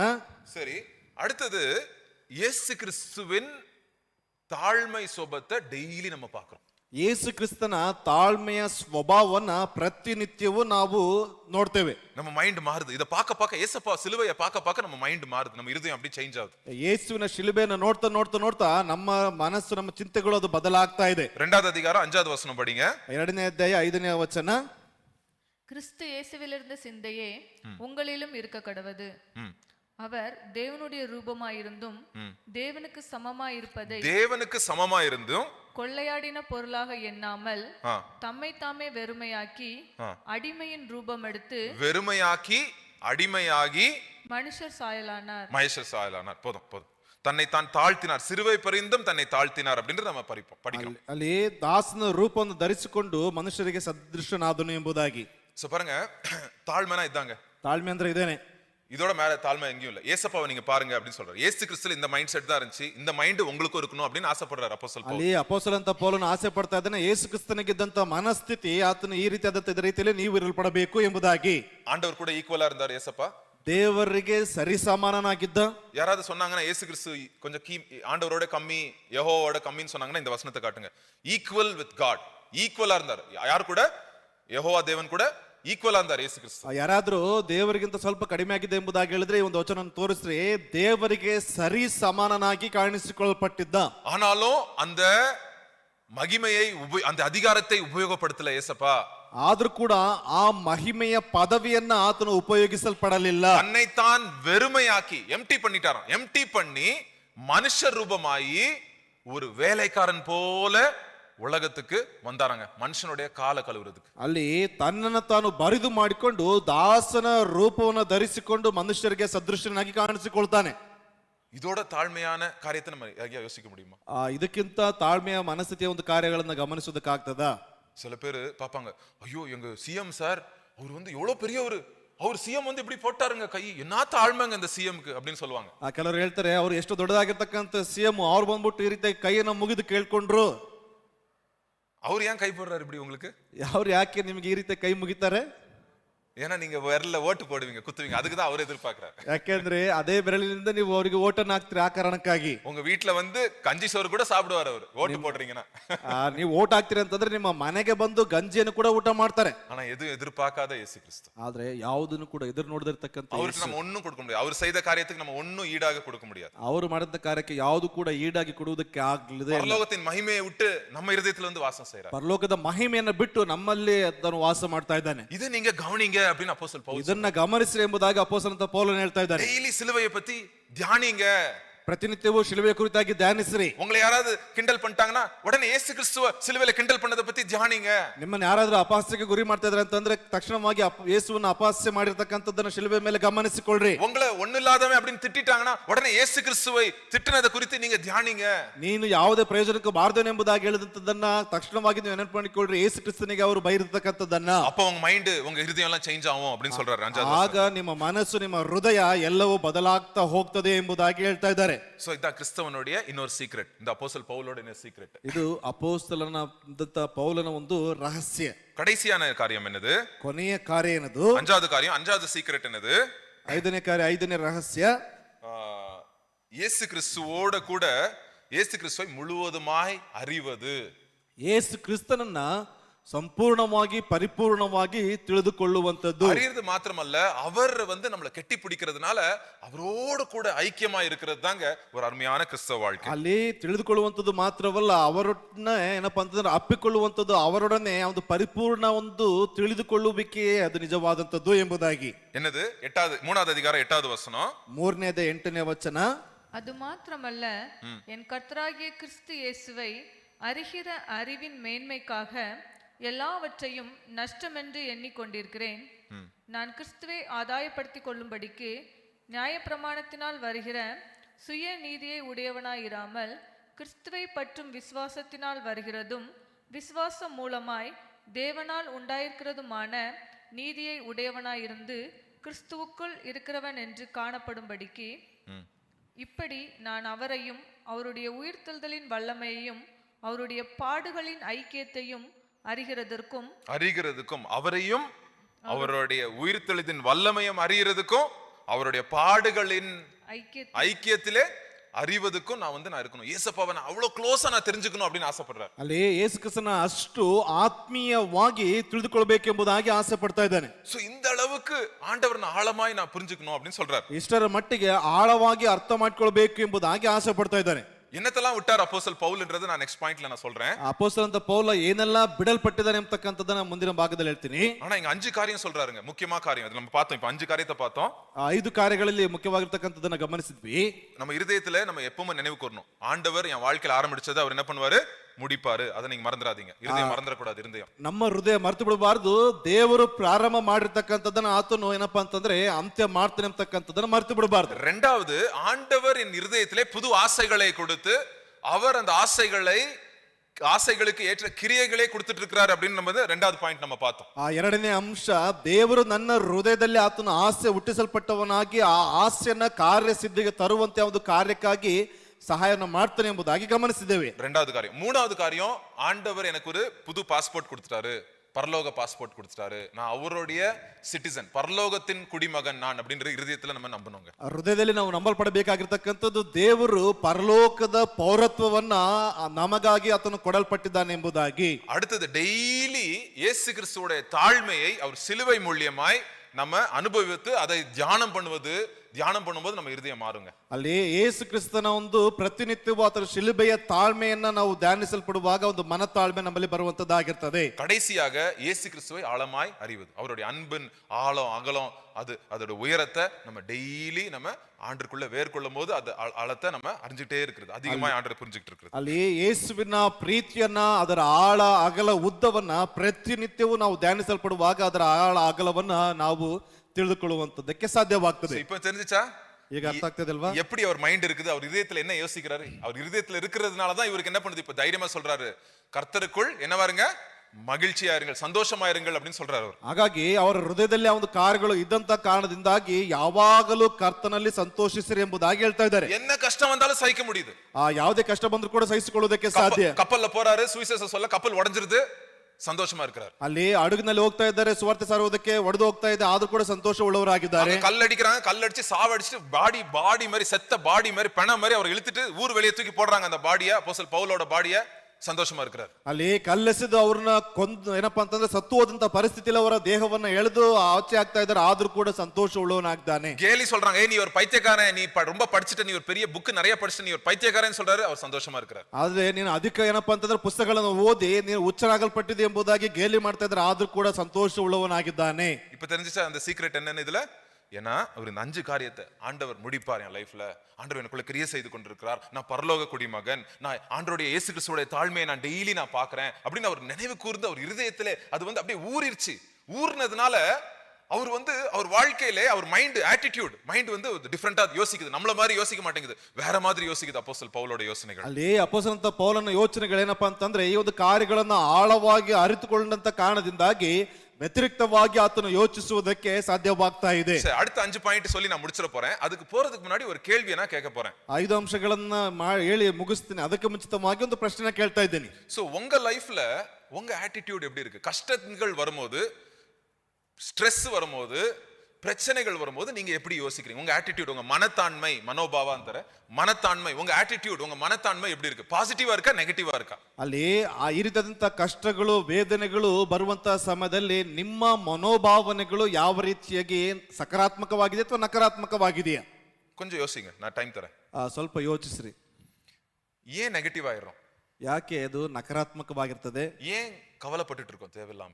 ಯಾಕೆ ಏನಪ್ಪಾ ಅಂತಂದ್ರೆ ಚಿಂತೆಗೆ ಒಳಗಾಗ್ತಾ ಇದ್ದೀವಿ? 5 வருஷத்துக்கு முன்னாடி என்ன கவலைப்பட்டீங்க? 5 ವರ್ಷದ ಹಿಂದೆ ಏನನ್ನ ನೀವು ಚಿಂತೆ ಪಡ್ತಾ ಇದ್ರಿ? அந்த கவலைப்பட்ட காரியம் உங்களுக்கு எதா ஆயிடுச்சா? ஒன்னும் ஆகல, இன்னைக்கு நல்லா தான் இருக்கீங்க கர்த்தர் கிருபையில. ಆ ಚಿಂತೆಗೆ ಒಳಗಾಗಿರ್ತಕ್ಕಂಥದ್ದು ಏನು ಕೂಡ ಆಗ್ಲಿಲ್ಲ, ಇವತ್ತು ದೇವರಲ್ಲಿ ಸಂತೋಷ ಉಳ್ಳವರಾಗಿದ್ದೀರಿ. அப்படிதானே? ಹೌದ್ ತಾನೆ? போன வருஷம் இன்னைக்கு என்ன டேட்? பிப்ரவரி 22 2025 என்ன கவலைப்பட்டீங்க? 2025ರಲ್ಲಿ ಫೆಬ್ರವರಿ ಈ ಒಂದು ದಿವಸದಲ್ಲಿ ಏನೆಲ್ಲ ನೀವು ಚಿಂತೆಗೆ ಒಳಪಟ್ಟಿದ್ರಿ? இருந்திருக்கும்ல கவலை, அந்தந்த நாளைக்குள்ள கவலை நிறைய இருந்திருக்கும். ಆ ದಿವಸದ ಚಿಂತೆಗಳು ಅನೇಕವಾಗಿ ಇರ್ತಾ ಇದ್ವು. ஒரு வருஷம் ஆச்சு. 1 ವರ್ಷ ಆಯ್ತು. என்னாச்சு அந்த கவலை? கவலையே ஞாபகம் இல்ல. கவலை நம்மள பிடிச்சி அமுக்கிச்சு, ஆனா அந்த கவலையே ஞாபகம் இல்ல 1 வருஷம் கழிச்சு. ಆ ಚಿಂತೆ ನಮ್ಮನ್ನ ತುಳಿದು ಹಾಕ್ತು, ಆದ್ರೆ 1 ವರ್ಷದ ನಂತರದಲ್ಲಿ ಒಂದು ಚಿಂತೆ ನಮಗೆ ನೆನಪಿಲ್ಲ. இன்னும் நம்ம நிக்க தான் செய்றோம். ಈಗಲೂ ಕೂಡ ನಾವು ನಿಂತ್ಕೊಳ್ತಾ ಇದ್ದೀವಿ. இன்னும் ஆண்டருக்குள்ள இருக்க தான் செய்றோம். ಇನ್ನೂ ದೇವರಲ್ಲಿ ನಿಂತ್ಕೊಳ್ತಾ ಇದ್ದೀವಿ. இன்னும் விசுவாசத்துல வளர்ந்து கொண்டு தான் இருக்கிறோம். ಈಗಲೂ ವಿಶ್ವಾಸದಲ್ಲಿ ನಂಬಿಕೆಯಲ್ಲಿ ಬೆಳಿತಾ ಇದ್ದೀವಿ. அது வந்து நம்மள ஒண்ணு என்ன ஆகல, சுனாமி மாதிரி நம்மள அடிச்சிட்டு போலாம் அந்த கவலை. ಅದು ಸುನಾಮಿಯ ರೀತಿಯಲ್ಲಿ ನಮ್ಮನ್ನ ಏನಪ್ಪಾ ಅಂದ್ರೆ ಕೊಚ್ಚಿಕೊಂಡು ಹೋಗುವಂತ ರೀತಿಯಲ್ಲಿ ಮಾಡ್ಲಿಲ್ಲ. So எந்த கஷ்டம் வந்தாலும் நம்ம சகித்து கொள்றதுக்கு இயேசு கிறிஸ்து நம்ம கூட கிரியை செய்து கொண்டிருப்பதனால் நம்ம பயப்பட மாட்டோம். ಅಲ್ಲಿ ಯೇಸು ಕ್ರಿಸ್ತನು ನಮ್ಮ ಮೂಲಕವಾಗಿ ಕ್ರಿಯೆಯನ್ನ ಮಾಡುವಂತ ಕಾರಣದಿಂದಾಗಿ ನಾವು ಅದರ ಕುರಿತಾಗಿ ಚಿಂತೆಗೆ ಒಳಪಡುವುದಿಲ್ಲ. அதான் ஏசப்பா சொல்றாரு, கவலைப்படுவதனால் எவன் என்ன பண்ண முடியும்? ஒரு முழத்தை கூட்ட முடியும் அப்படின்னு சொல்றாரு. ನೀವು ಚಿಂತೆ ಮಾಡಿ ಮಾಡಿ 1 ಮೊಳ ಉದ್ದ ಬೆಳೆಯುವುದಕ್ಕೆ ನಿಮ್ಮಿಂದ ಸಾಧ್ಯನೇ ಎಂಬುದಾಗಿ ಕೇಳ್ತಾ ಇದ್ದಾರೆ. கவலையே யோசிச்சுட்டே இருக்கிறீங்க. ಚಿಂತೆಯಲ್ಲೇ ಇದ್ದೀರಿ. ஏசப்பா வராரு ரூமுக்கு. ಯೇಸು ಸ್ವಾಮಿ ಬರ್ತಾ ಇದ್ದಾರೆ ರೂಮಿಗೆ. வந்து என்ன சொல்றாரு? ಬಂದು ಹೇಳ್ತಾರೆ, பறவையை பாரு, ಹರಡುವ ಪಕ್ಷಿಗಳನ್ನು ಗಮನಿಸು, பூவை பாரு, ಹೂವನ್ನ ಗಮನಿಸು அப்படின்னு ஆண்டவர் வந்து டைவர்ட் பண்றாரு நம்ம மைண்ட. நீ கவலையை பார்க்காத, நீ பூவை பாரு, பறவையை பாரு, அதுல இருந்து ஒரு பாடத்தை கத்துக்க அப்படின்னு ஏசப்பா சொல்றாரு. ಅಲ್ಲಿ ನಮ್ಮ ಮೈಂಡ್ ಅನ್ನು ಡೈವರ್ಟ್ ಮಾಡ್ತಾ ಇದ್ದಾರೆ. ನಿನ್ನ ಪಕ್ಷಿಗಳನ್ನ ನೋಡು, ಹೂವುಗಳನ್ನ ನೋಡು, ಅದರಿಂದ ನೀನು ಪಾಠವನ್ನ ಕಲ್ತ್ಕೋ ಎಂಬುದಾಗಿ ಹೇಳ್ತಾ ಇದ್ದಾರೆ. சோ ரொம்ப முக்கியங்க, நம்ம ஆட்டிடியூட் ரொம்ப முக்கியங்க. ನಮ್ಮ ಮನೋಭಾವ ಅದು ತುಂಬಾ ಮುಖ್ಯ. ஒரு பெரிய ஒரு செல்லோ அப்படின்ற ஒரு இன்ஸ்ட்ருமெண்ட், கிட்டார் மாதிரி அது ஒரு இன்ஸ்ட்ருமெண்ட். ಚಲೋ ಅಂತಕ್ಕಂಥ ಒಂದು ಗಿಟಾರ್ನ ರೀತಿಯಲ್ಲಿ ಒಂದು ಇನ್ಸ್ಟ್ರೂಮೆಂಟ್ ಅದು. அது இதுல 4 ஸ்ட்ரிங், கரெக்ட். அதுலயும் 4 ஸ்ட்ரிங் தான் இருக்கும். இது இந்த கிட்டார் யூசுவலா 6 இருக்கும். இது பேஸ் கிட்டார், இதுல 4 ஸ்ட்ரிங் இருக்கு. அது வந்து 4 ஸ்ட்ரிங் இருக்கு. அதுல பெரிய ஒரு மேடையில ஆயிரக்கணக்கான ஜனங்க பேர் உட்கார்ந்து இருக்காங்க. அவர் வந்து வாசிக்க போறாரு. எல்லாரும் எதிர்பார்ப்போட அவர் கேட்கற ரெடியா இருக்காங்க. ಅಲ್ಲಿ ಏನಪ್ಪಾ ಅಂತಂದ್ರೆ 1000 ಜನ ಅಧಿಕವಾಗಿರ್ತಕ್ಕಂಥ ಜನಗಳು ಅಲ್ಲಿ ಇದ್ದಾರೆ. ಇವರು ಸ್ಟೇಜ್ ಮೇಲೆ ಬಂದ್ಬಿಟ್ಟು ಅದನ್ನ ಏನಪ್ಪಾ ಅಂದ್ರೆ ಬಾರಿಸುವುದಕ್ಕೆ ಸಿದ್ಧರಾಗ್ತಾ ಇದ್ದಾರೆ. சோ என்ன பண்றாரு? அவர் வந்து வாசிக்கிறார், ஸ்டார்ட் பண்றாரு வாசிக்க. ಅಲ್ಲಿ ಬಾರಿಸುವುದಕ್ಕೆ ಅವರು ಪ್ರಾರಂಭ ಮಾಡ್ತಾ ಇದ್ದಾರೆ. வாசிட்டே இருக்காரு. சடனா ஒரு இந்த ஸ்ட்ரிங்னு சொல்லுவாங்க, இந்த ஒரு இது கட் ஆயிருக்கு. ಅಲ್ಲಿ ಬಾರಿಸ್ತಾ ಇದ್ದಾರೆ. ಆ ಒಂದು ಸ್ಟ್ರಿಂಗ್ ಏನಾಗಿದೆ, ಅದು ಕಟ್ ಆಗಿ ಹೋಗಿತ್ತು. உடனே நிறுத்தல அவர், அந்த பாட்டை நிறுத்தல அவர். ತಕ್ಷಣವಾಗಿ ಆ ಒಂದು ಹಾಡನ್ನ ನಿಲ್ಲಿಸಲಿಲ್ಲ ಅವರು. அழகா வாசிட்டே இருக்காரு. 3 ஸ்ட்ரிங்ல வாசிட்டே இருக்காரு. ಆ 3 ಸ್ಟ್ರಿಂಗ್ ಅಲ್ಲಿ ಅವರು ಬಾರಿಸ್ತಾನೆ ಇದ್ದಾರೆ ಸುಂದರವಾಗಿ. அந்த ஒன்னு போயிருச்சு, பாக்கி இருக்கிற 3 ಸ್ಟ್ರಿಂಗ್ல வாசிட்டே இருக்காரு. ಒಂದು ಹರಿದು ಹೋಯ್ತಂತೆ, ಇನ್ನು ಮಿಕ್ಕ 3 ಬಾರಿಸ್ತಾನೆ ಇದ್ದಾರೆ. ரெண்டாவது ஸ்ட்ரிங் கட் ஆயிடுச்சு. 2ನೇ ಸ್ಟ್ರಿಂಗ್ ಕಟ್ ಆಗಿ ಹೋಯ್ತು. அவர் பாட்டை நிறுத்தல, ಹಾಡನ್ನ ನಿಲ್ಲಿಸಲಿಲ್ಲ. வாசிட்டே இருக்காரு. அழகா வாசிட்டே இருக்காரு. ಅಲ್ಲಿ ಬಾರಿಸ್ತಾನೆ ಇದ್ದಾರೆ ಸಂತೋಷವಾಗಿ. 3வது ஸ்ட்ரிங்கும் கட் ஆயிடுச்சுங்க. 3ನೇ ಸ್ಟ್ರಿಂಗ್ ಕೂಡ ಕಟ್ ಆಯ್ತು. ஆனாலும் வாசிட்டே இருக்காரு. ಆದ್ರೂ ಕೂಡ ಅವರು ಬಾರಿಸ್ತಾನೆ ಇದ್ದಾರೆ. ஒரே ஸ்ட்ரிங்ல வாசிக்கிறாரு. அழகா மியூசிக் வாசிட்டு இருக்காரு. ಅಲ್ಲಿ ಒಂದೇ ಸ್ಟ್ರಿಂಗ್ ನಲ್ಲಿ ಬಾರಿಸ್ತಾ ಇದ್ದಾರೆ, ಸುಂದರವಾಗಿ ಬಾರಿಸ್ತಾ ಇದ್ದಾರೆ. ஜனங்கள் அப்படியே பிரம்மாண்டமா நின்னுறாங்க. அப்படியே மெய் மறந்துறாங்க ஜனங்க. ஐயோ என்னடா இது இப்படி வாசிக்கிறாரு. ಅಲ್ಲಿ ಜನರೆಲ್ಲ ಮೂಕ ವಿಸ್ಮಿತರಾಗಿ ಏನಪ್ಪ ಇವ್ರು ಹಿಂಗೆ ಬಾರಿಸ್ತಾ ಇದ್ದಾರೆ ಎಂಬುದಾಗಿ ನೋಡ್ತಾ ಇದ್ದಾರೆ. அருமையாய் வாசித்து முடிக்கிறாரு. எல்லாரும் எழும்பி நின்னு சந்தோஷமா ಕೈ ತಟ್ಟறாங்க. ಅವರು ಏನಪ್ಪಾ ಅಂತಂದ್ರೆ ಬಹಳ ಸುಂದರವಾಗಿ ನುಡಿಸಿ ಮುಗಿಸ್ತಾ ಇದ್ದಾರೆ. ಎಲ್ಲರೂ ಕೈಗಳನ್ನು ತಟ್ತಾ ಇದ್ದಾರೆ ಎದ್ದು. கர்த்தர் ஒரு ஸ்ட்ரிங் தான் கொடுத்தாரு. அதுலயே சந்தோஷமாக அவர் வாசித்தார். ದೇವರು ಒಂದು ತಂತಿಯನ್ನು ಕೊಟ್ಟರು ಕೂಡ ಅದರಲ್ಲಿ ಸಂತೋಷವಾಗಿ ಅವರು ನುಡಿಸ್ತಾ ಇದ್ದಾರೆ. நம்ம லைஃப்ல நிறைய காரியங்கள் நம்ம போயிரலாம். நம்ம லைஃப்ல விட்டு ನಮ್ಮ ಜೀವಿತದಲ್ಲಿ ಅನೇಕ ಕಾರ್ಯಗಳು ನಮ್ಮನ್ನು ಬಿಟ್ಟು ಹೋಗಬಹುದು.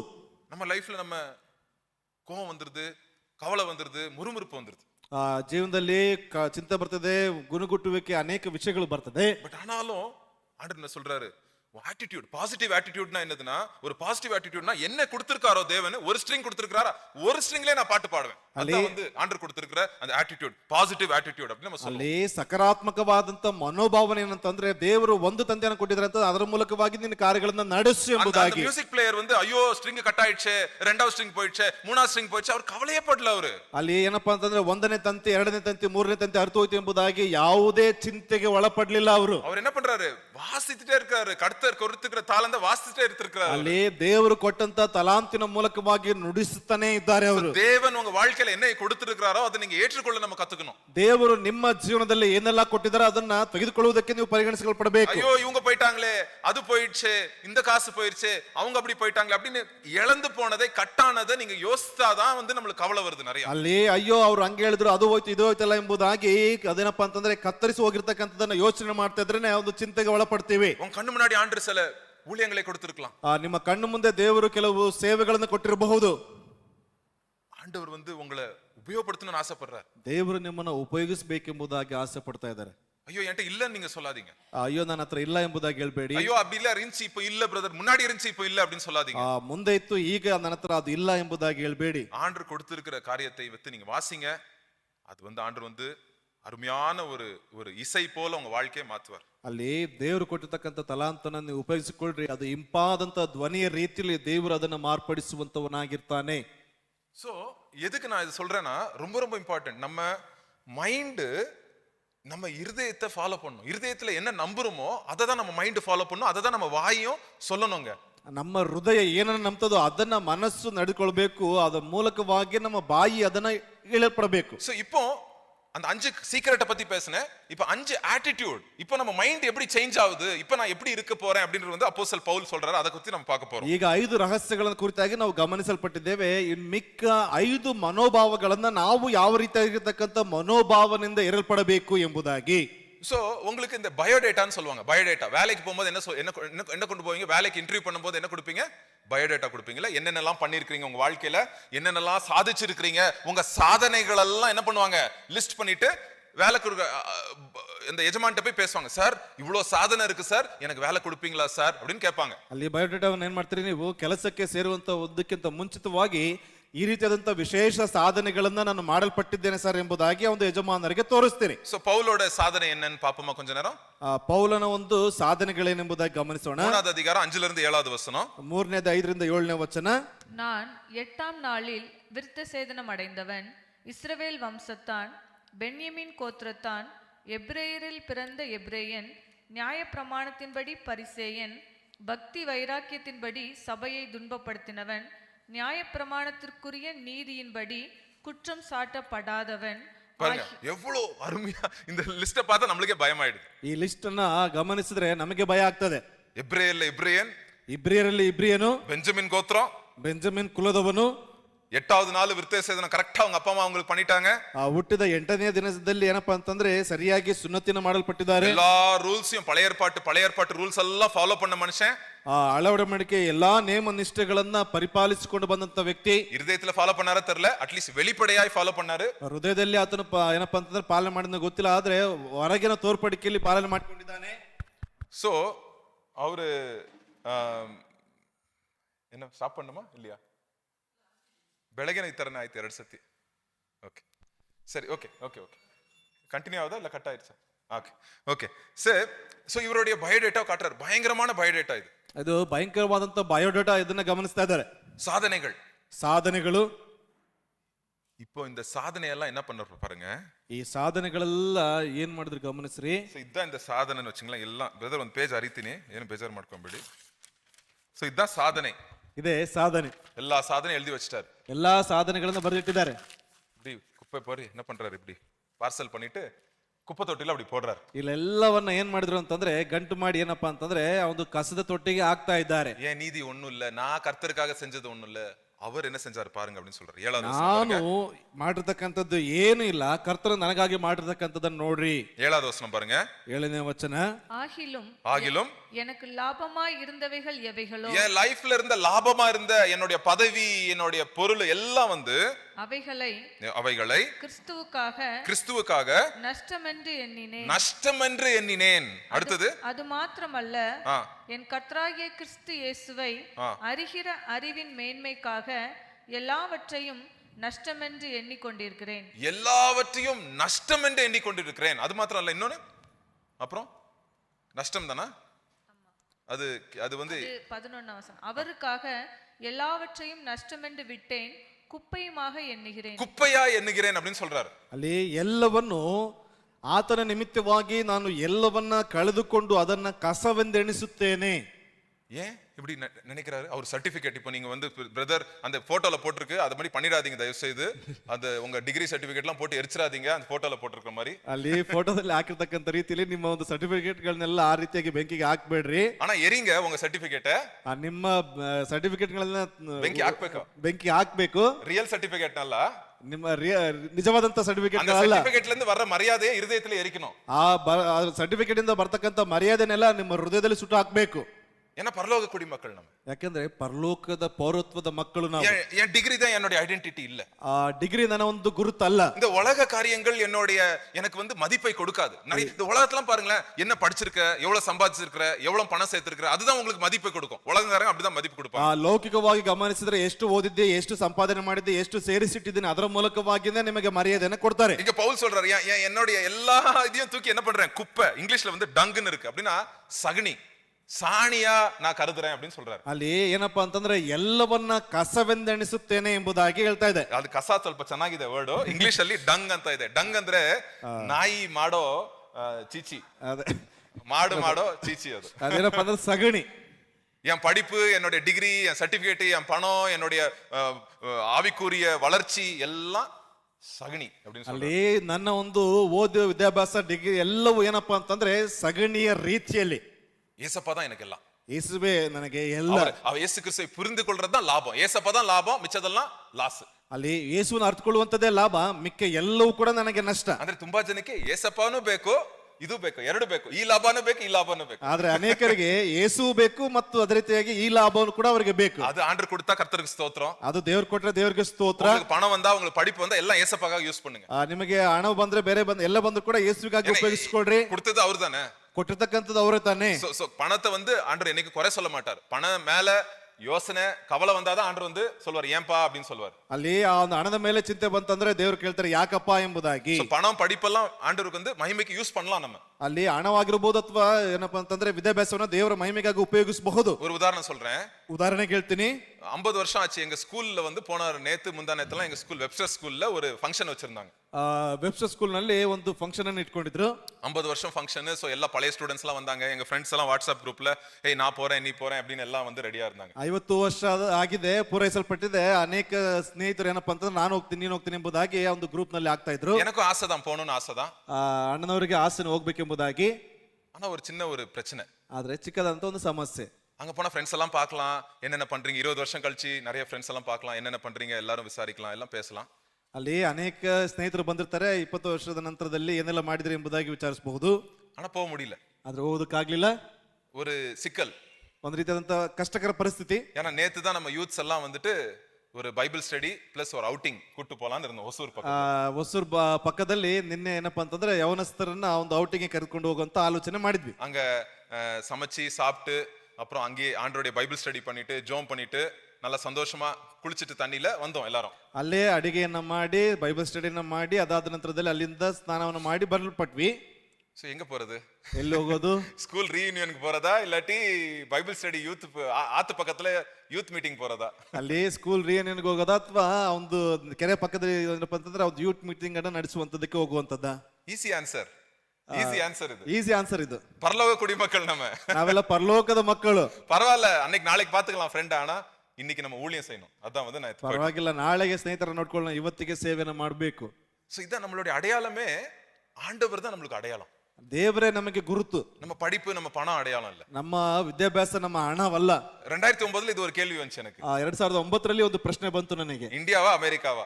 Indiana American? ಅದು ಇನ್ನೂ ಕೊಂಚ பெரிய ಕೇಳ್ವಿ, ಅದು பெரிய சிக்கல். ಅದು ದೊಡ್ಡದಾದಂತ ಒಂದು ಕಷ್ಟಕರವಾದಂತ ಒಂದು ಪ್ರಶ್ನೆ. சரி 7 வருஷம் இருந்தாச்சு ಅಮೆರಿಕಾல, நல்ல வேலை, நல்ல ವಸதியா இருக்குது. 7 ವರ್ಷ ಅಮೆರಿಕದಲ್ಲಿ ಒಳ್ಳೆಯ ಕೆಲಸ, ಒಳ್ಳೆ ಸೌಲಭ್ಯದಲ್ಲಿ ಅಲ್ಲಿ ಇತ್ತಾಯ್ತು.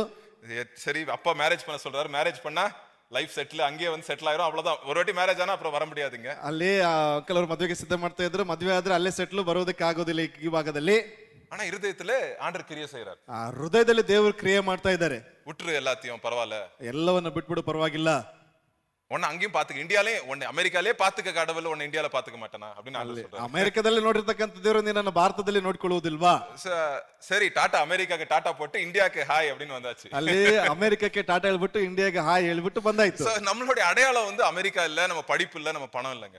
ನಮ್ಮೊಂದು ಗುರುತು ಅಮೆರಿಕ ಆಗಿರ್ಬೋದು ಅಥವಾ ನಮ್ಮ ವಿದ್ಯಾಭ್ಯಾಸ, ನಮ್ಮ ಹಣ ಅಲ್ಲ. சில பேர் பிரதர் அமெரிக்கா விட்டு எப்படி பிரதர் வந்தீங்க அப்படின்னு. ಕೆಲವರು ಅಮೆರಿಕ ಬಿಟ್ಟು ಹೆಂಗೆ ಬ್ರದರ್ ಬಂದ್ರಿ ಎಂಬುದಾಗಿ ಕೇಳ್ತಾರೆ.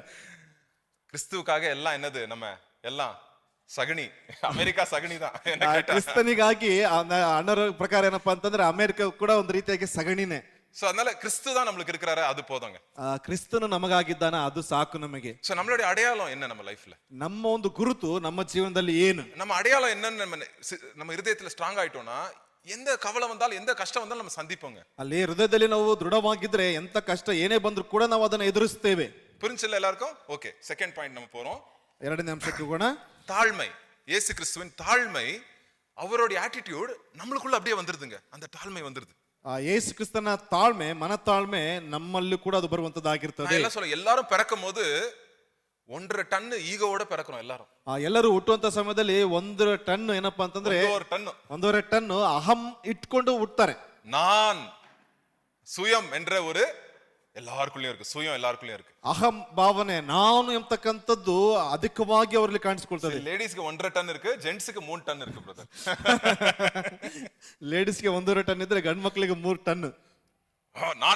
ನಾನು என்ன எதிர்த்து சொல்லிட்டான் அவன். ನನ್ನನ್ನ ಈ ರೀತಿಯಾಗಿ ಎದುರು ಮಾತಾಡಿದ ಅವನು. என்ன பத்தி அவன் பேசிட்டானே இப்படி? ನನ್ನ ಕುರಿತಾಗಿ ಹಿಂಗೆ ಮಾತಾಡಿದ ಅವನು. ஏன் ನಾಲೆಜ್ பத்தி அவன் என்னடா என்ன பத்தி பேசுறது? ನನ್ನ ಬುದ್ಧಿಯ ಕುರಿತಾಗಿ ಅವನು ಏನು ಮಾತಾಡೋದು? அப்படி சிங்கம் மாதிரி எலும்பு அந்த ஈகோ. ಸಿಂಹದ ರೀತಿಯಲ್ಲಿ ಅಹಂಭಾವನೆ ಅದು ಉಟ್ಕೊಳ್ತದೆ. ஆனா நம்ம ஆல்ரெடி நம்ம பார்த்தோம், இயேசு கிறிஸ்துவோட தாழ்மையை டெய்லி நம்ம பார்க்கிறோம், சிலுவையில நம்ம பார்க்கிறோம். ಆದ್ರೆ ಯೇಸು ಕ್ರಿಸ್ತನ ಮನತಾಳ್ಮೆಯನ್ನ ಪ್ರತಿನಿತ್ಯವೂ ಶಿಲುಬೆಯಲ್ಲಿ ನಾವು ನೋಡ್ತೇವೆ. நம்ம பார்த்தோம்ல அந்த 5வது வசனத்துல, இயேசு கிறிஸ்துவில் இருந்த அந்த சிந்தையே உங்களிலும் இருக்க கடவுது. அது என்ன சிந்தை? ಅಲ್ಲಿ ಯೇಸು ಕ್ರಿಸ್ತನಲ್ಲಿದ್ದಂತ ಮನಸ್ಸು ನಿಮ್ಮಲ್ಲಿಯೂ ಅದು ಇರಲಿ. ಅದು ಯಾವುದು? அது என்னதுன்னா 2வது அதிகாரம் 3-4வது வசனம். ಅದು 2ನೇ ಅಧ್ಯಾಯ 3 ಮತ್ತು 4ನೇ ವಚನ. வாதினாலாவது செய்யாமல் மனத்தாழ்மையினாலே ஒருவரை ஒருவர் தங்களிலும் மேன்மையாளவர்களாக எண்ண கடவீர்கள். அடுத்தது தனக்கானவைகளை இல்ல பிறருக்கானவைகளை நோக்குவானாக. பாருங்க எவ்வளவு கஷ்டம் தெரியுமா இது. மேரேஜ் ஆன பிரதர்ஸ் நான் சொல்றேன், சிஸ்டர்ஸ் சொல்றேன், இது ரொம்ப ரொம்ப கஷ்டம் தானே இந்த 2 வசனம் நம்ம லைஃப்ல. ಮದುವೆ ಆಗಿರ್ತಕ್ಕಂಥ ಸಹೋದರ ಸಹೋದರ ನೋಡಿ ಹೇಳ್ತೀನಿ, ಈ 2 ವಿಷಯಗಳು ತುಂಬಾ ತುಂಬಾ ಕಷ್ಟಕರವಾದಂತ ವಿಷಯಗಳಲ್ವಾ. என்னோட என் மனைவி பெருசா, என்னோட என் கணவன் பெருசா அப்படின்றது வந்து அது ரொம்ப ரொம்ப ಕಷ್ಟமான ஒரு ಕಾರ್ಯ. ನನಗಿಂತ ನನ್ನ ಮಡದಿ ಹೆಚ್ಚ ಅಥವಾ ಮಡದಿಗಿಂತ ಗಂಡ ಹೆಚ್ಚ ಅಂತಕ್ಕಂಥ ಒಂದು ಭಾವನೆಗಳು ಬಹಳ ಬಹಳ ಕಷ್ಟ. அதே மாதிரி சர்ச்சில் கூட ಅದೇ ರೀತಿಯಾಗಿ ಸಭೆಯಲ್ಲಿ என்னோட இந்த புது விசுவாசி அவர் வந்து அவருக்கு அவருடைய இன்ட்ரெஸ்ட் தான் முக்கியம், அவர்கிட்ட என்ன இருக்கு இம்பார்ட்டன்ட், அவருக்கு என்ன தேவைன்றது நான் போய் விசாரிக்க கூடாதா அப்படின்னு என்ன பண்ற, அப்படி போறது வந்து ரொம்ப ಕಷ್ಟ நம்மளுக்கு. ಅಲ್ಲಿ ಒಂದು ಹೊಸದಾಗಿರ್ತಕ್ಕಂಥ ವಿಶ್ವಾಸಿಯ ಬಳಿಯಲ್ಲಿ ಅವರಿಗೆ ಏನು ಬೇಕಾಗಿದೆ ಎಂಬುದಾಗಿ ವಿಚಾರಿಸುವಂತ ಕಷ್ಟವೂ ಕೂಡ ನಮಗೆ ಉಂಟಾಗ್ತದೆ. சோ ஆண்டவர் என்ன பண்றாரு, நம்மள வந்து இயேசு கிறிஸ்து முகத்தை காட்டி, இயேசு கிறிஸ்துவோட ஆட்டிடியூட காட்டி, அப்பா நீ இயேசு கிறிஸ்துவோட க்ளோஸா இருக்கும்போது அவருடைய சுபாவம் என்ன ஆயிரும், அந்த தாழ்மை சுபாவம் உனக்கு வந்து உன் இருதயத்திலே வந்து ஒட்டிரும், உன் மனசு வந்து அப்ப ತಾಳ್ಮೆ ஆயிரும் அப்படின்னு சொல்றாரு. ಅಲ್ಲಿ ಯೇಸು ಕ್ರಿಸ್ತನನ್ನು ತೋರಿಸಿ ಹೇಳ್ತಾ ಇದ್ದಾರೆ, ಯೇಸು ಕ್ರಿಸ್ತನೊಟ್ಟಿಗೆ ಐಕ್ಯತೆಯಿಂದ ಜೀವಿಸಲ್ಪಡುವಾಗ ಇರುವಂತ ಸಮಯದಲ್ಲಿ ಆತನಲ್ಲಿದ್ದಂತ ಮನಸ್ಸು, ಮನತಾಳ್ಮೆ ನಿಮ್ಮಲ್ಲಿ ಅದು ಬರುವಂತದ್ದಾಗಿರ್ತದೆ. உன் ஈகோவை தூக்கி குப்பையில போடு, ನಿನ್ನ ಅಹಂಭಾವನೆಯನ್ನ ತೆಗೆದು ಕಸದಲ್ಲಿ ಹಾಕು. இது எவ்வளவு சீக்கிரம் கத்துக்கிறீங்களோ கிறிஸ்தவ வாழ்க்கை அந்த அளவுக்கு சந்தோஷமா இருப்பீங்க நீங்க. ಇದನ್ನ ಎಷ್ಟು ಬೇಗ ಕಲ್ತ್ಕೊಳ್ತಿರೋ ಅಷ್ಟರ ಮಟ್ಟಿಗೆ ಕ್ರಿಸ್ತಿಯ ಜೀವಿತದಲ್ಲಿ ಸಂತೋಷವಾಗಿರ್ತೀರಿ. சிம்மாசனத்துல ஒருத்தர் தான் உட்கார முடியும். ஒண்ணு இயேசு உட்காரணும், இல்லாட்டி உங்களுடைய என்னது சுயம் உட்காரணும், செல்ஃப் உட்காரணும். ಅಲ್ಲಿ ಆ ಒಂದು ಸಿಂಹಾಸನದಲ್ಲಿ ಒಂದು ಯೇಸು ಕ್ರಿಸ್ತನ ಕೂತ್ಕೊಳ್ಬೇಕು, ಇಲ್ಲ ಅಂತಂದ್ರೆ ನಿಮ್ಮ ಅಹಂಭಾವನೆ ಕೂತ್ಕೊಳ್ಬೇಕು. ಯಾರು ಉட்கார்ந்திருக்கா? ಯಾರು ಕೂತ್ಕೊಂಡಿದ್ದಾರೆ அந்த சிம்மாசனத்துல? யார் உட்கார்ந்திருக்கா? ಆ ಸಿಂಹಾಸನದಲ್ಲಿ ಯಾರು ಕೂತ್ಕೊಂಡಿದ್ದಾರೆ? உலகத்தையே படைத்த ஆண்டவர் எல்லாம் கொடுத்திருந்தார் அவருக்கு. யோவான் 13வது அதிகாரத்துல சகலத்தையும் பிதா அவருக்கு கொடுத்திருந்தார். அந்த இடத்துல ஏசப்பா என்ன பண்ணாராம், சகலத்தையும் கொடுத்திருந்தார் ஏசப்பா அவருக்கு. தேவன் கொடுத்திருக்கும் போது இடுப்புல ஒரு டவலை கட்டுறார் ஆண்டவர். வசனம் சொல்லுது, உலகத்துல இருக்க சகல அதிகாரத்தையும் கொடுத்திருக்கிறார் ஏசப்பாக்கு, இடுப்புல டவலை கட்டுறார் ஏசப்பா. டவலை கட்டிட்டு கால் கழுவுறார் சீசர்களுடைய கால். ಅಲ್ಲಿ ಯೋಹಾನ 13ನೇ ಅಧ್ಯಾಯದಲ್ಲಿ ನಾವು ಗಮನಿಸ್ತೇವೆ, ಏನಪ್ಪಾ ಅಂತಂದ್ರೆ ಲೋಕ ಇರ್ತಕ್ಕಂಥ ಸಕಲ ಅಧಿಕಾರಗಳನ್ನ ಕೊಟ್ಟಿದ್ರು ಸಹ ನಡುವಿಗೆ ಏನಪ್ಪಾ ಅಂತಂದ್ರೆ ಬಟ್ಟೆನ್ನ ಕಟ್ಟಿಕೊಂಡು ಶಿಷ್ಯರ ಕಾಲುಗಳನ್ನು ತೊಳೆದಕ್ಕೆ ಸಿದ್ಧನಾಗ್ತಾ ಇದ್ದಾನೆ. என்ன வேணா பண்ணிருக்கலாம் ஏசப்பா அந்த இடத்துல. ಆ ಸ್ಥಳದಲ್ಲಿ ಯೇಸು ಸ್ವಾಮಿ ಏನ್ ಬೇಕಾದ್ರೂ ಮಾಡಿರ್ಬೋದಾಗಿತ್ತು. ಪೇದ್ರು வந்து என் கால கழுவுடா. ಪೇತ್ರನ ಬಂದು ನನ್ನ ಕಾಲನ್ನು ತೊಳಿ. யோவான் என் இடது கால கழுவு அப்படின்னு சொல்லிருக்காரு. ಯೋಹಾನ ನನ್ನ ಎಡಗಾಲನ ತೊಳಿ ಎಂಬುದಾಗಿ ಹೇಳ್ಬೋದಾಗಿತ್ತು. ಅವರು ಕழுவுறாரு போயிட்டு. ಅವರು ಹೋಗಿ ತೊಳಿತಾ ಇದ್ದಾರೆ. உலகத்தை காலு கையை சிருஷ்டி பண்ணவரே அவருக்கு மனுஷனுடைய கால கழுவுறாரு. ಅಲ್ಲಿ ಲೋಕದಲ್ಲಿ ಏನಪ್ಪಾ ಅಂತಂದ್ರೆ ಕೈಕಾಲುಗಳನ್ನು ಸೃಷ್ಟಿ ಮಾಡಿರ್ತಕ್ಕಂಥವರೇ ಕಾಲುಗಳನ್ನ ಅಲ್ಲಿ ತೊಳಿತಾ ಇದ್ದಾರೆ. இந்த தாழ்மை ನಮ್ಮ ಹೃದಯದಲ್ಲಿ ಕ್ರಿಯೆ செய்யுமா செய்யாதா? ಈ ತಾಳ್ಮೆ ನಮ್ಮ ಹೃದಯದಲ್ಲಿ ಅದು ಕ್ರಿಯೆ ಮಾಡ್ತದ ಮಾಡುವುದಿಲ್ವಾ? இதை நம்ம பார்க்கும்போது நம்ம மைண்ட், நம்ம இருதயம் மாறிடுதுங்க.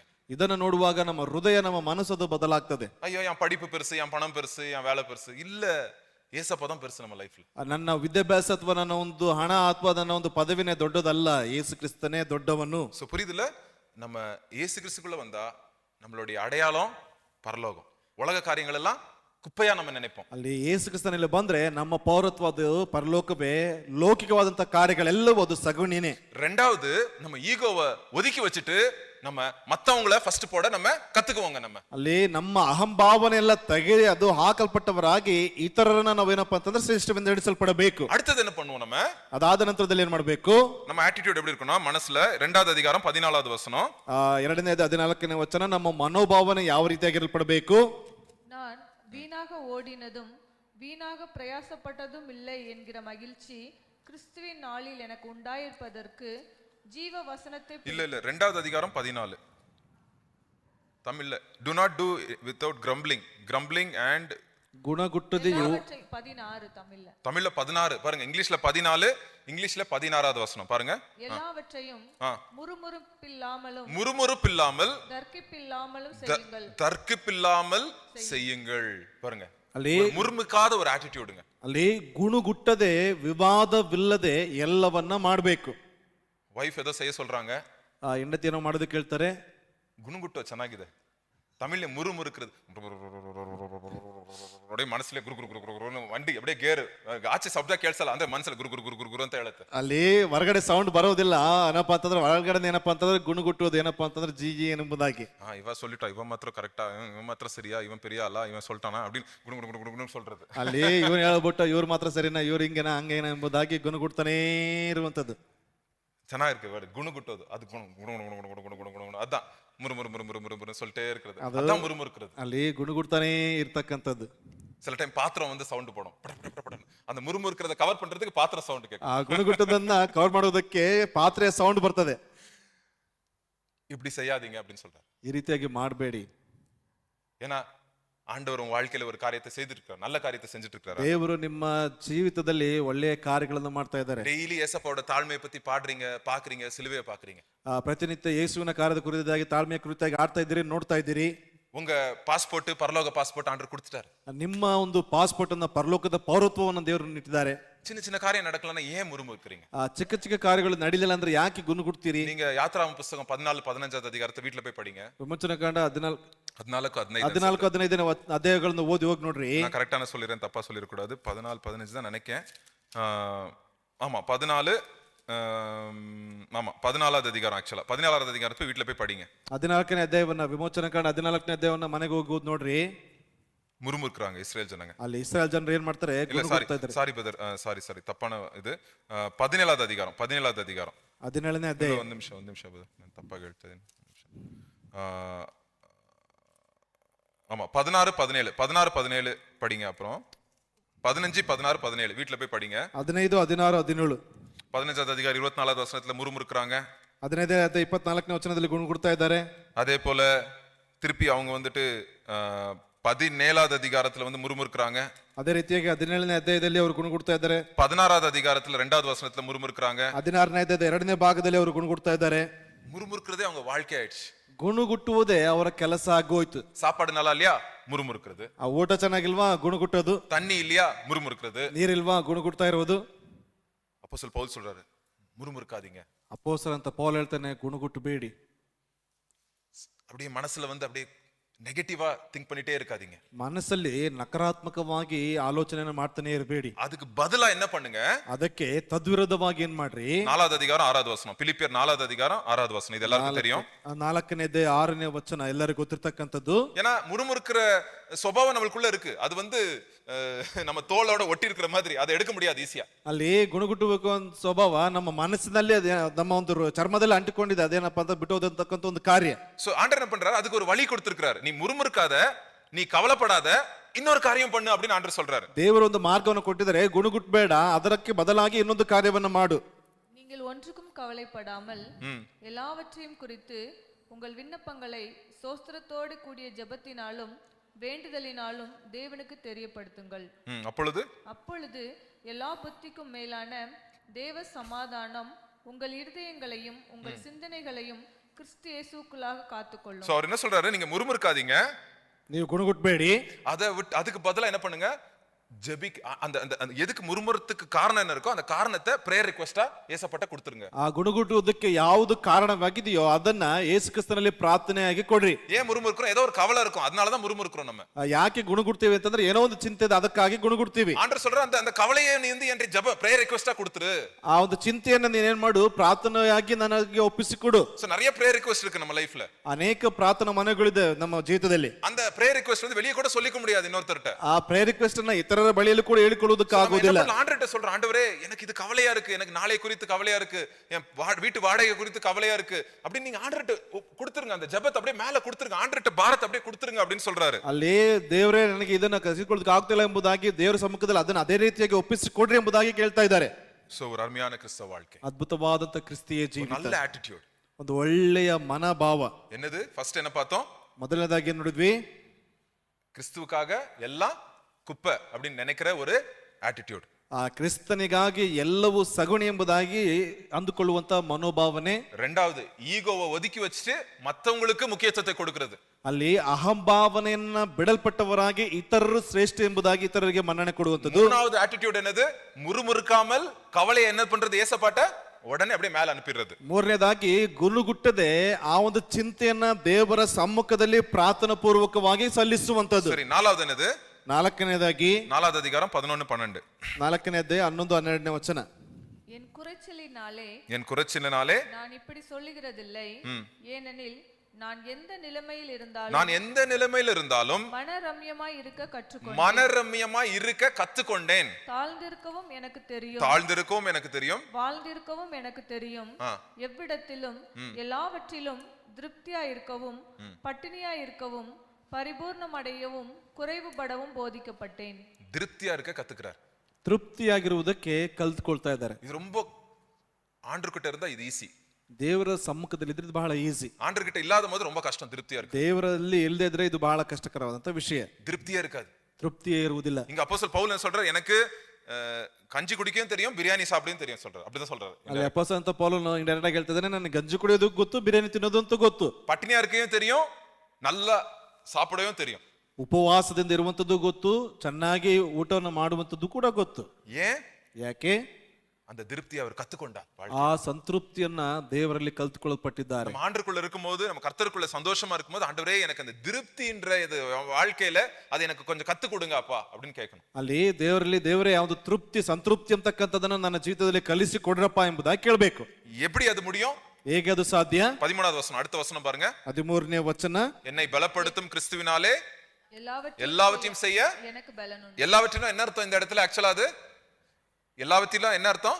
எனக்கு மேலேயும் இருக்கு தெரியும், கீழே இருக்கு தெரியும். எல்லாவற்றையும் எனக்கு, ஏன்னா ஏசப்பா எனக்கு பலன் தராரு, சோ எனக்கு மேலேயும் இருக்கு தெரியும், கீழே இருக்கு தெரியும். ಅಲ್ಲಿ ಎಲ್ಲಕ್ಕೂ ಶಕ್ತನಾಗಿದ್ದೇನೆ ಅಂತಂದ್ರೆ ಮೇಲೆ ಇರುವುದಕ್ಕೂ ಗೊತ್ತಿದೆ, ಕೆಳಗಡೆ ಇರುವುದಕ್ಕೂ ಕೂಡ ನನಗೆ ಗೊತ್ತಿದೆ ಎಂಬುದಾಗಿ. ஒரு நிஜமான திருப்தி ஏசப்பா எனக்கு கொடுங்க, ಅಲ್ಲಿ ನಿಜವಾದಂತ ತೃಪ್ತಿಯನ್ನ ನನಗೆ ಕೊಡ್ರಿ. அடுத்ததாக கடைசியாக ஒரு ஆட்டிಟ್ಯೂಡ್, ಕೊನೆಯ ಒಂದು ಮನೋಭಾವ.